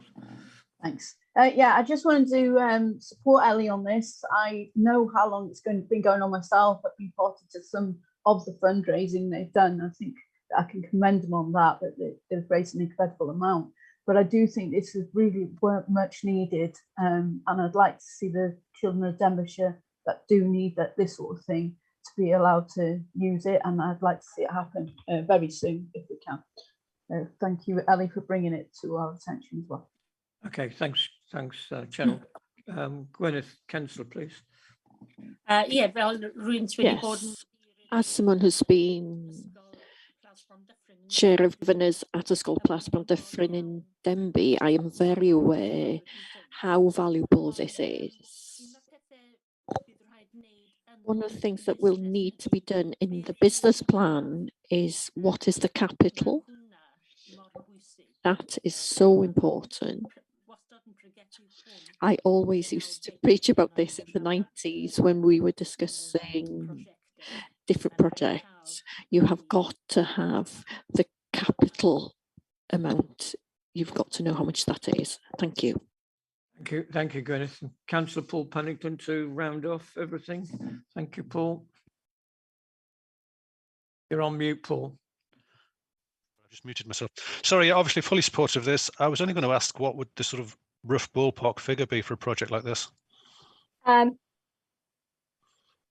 I butt in and say £550,000? That was the figure given by the officers and where I attended a virtual meeting, Paul.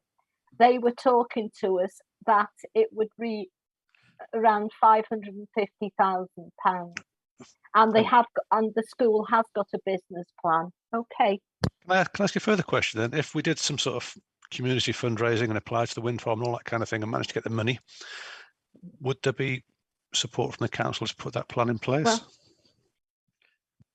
if I can, yeah. Just be clear that the officers are working with the school already to look at implementing and getting a pool in there. So there is no pushback from the council saying we don't want a hydro pool. What we're saying is that figure that Ellie has just shared is for the pool, but because of the impact it may have on the building and other things, that we don't want to just buy a pool, drop it in and see what happens. We've got to get the business case right for the long term. The service users will get long-term usage out of this. So it's, as I said, it's not like buying a posh hot tub, putting it in the school and walking away. It's actually about making sure that the structure of the school complements the service that will be there at the end. So that's why I really think it's important that we get the business case on, because there will be an impact on buildings, which then may force the council to then have to invest further. So it will be the real deal. So that's why I think this is the best route to take to get the actual right investment for the right service to these children. Yeah. Thank you, Hugh.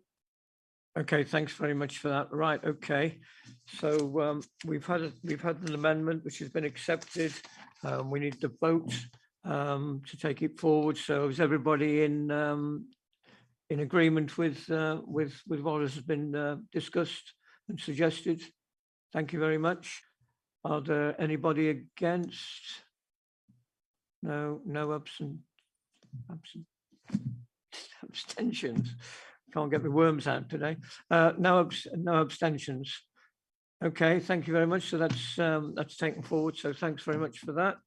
Can we go on to the last item, which is agenda 11, which is council work forward work programme, which I'll ask Gary to introduce and bring forward, please. Yes, apologies, Chair, members, that it's very sparse. The papers had to be prepared before some of the confirmation of some of the things that need to go in there. So the main headline here is that on the 14th of March, what was to be a council briefing will now be a formal council meeting, at least in part, and that the Chief Exec will be bringing a paper to council in respect of the senior management structure.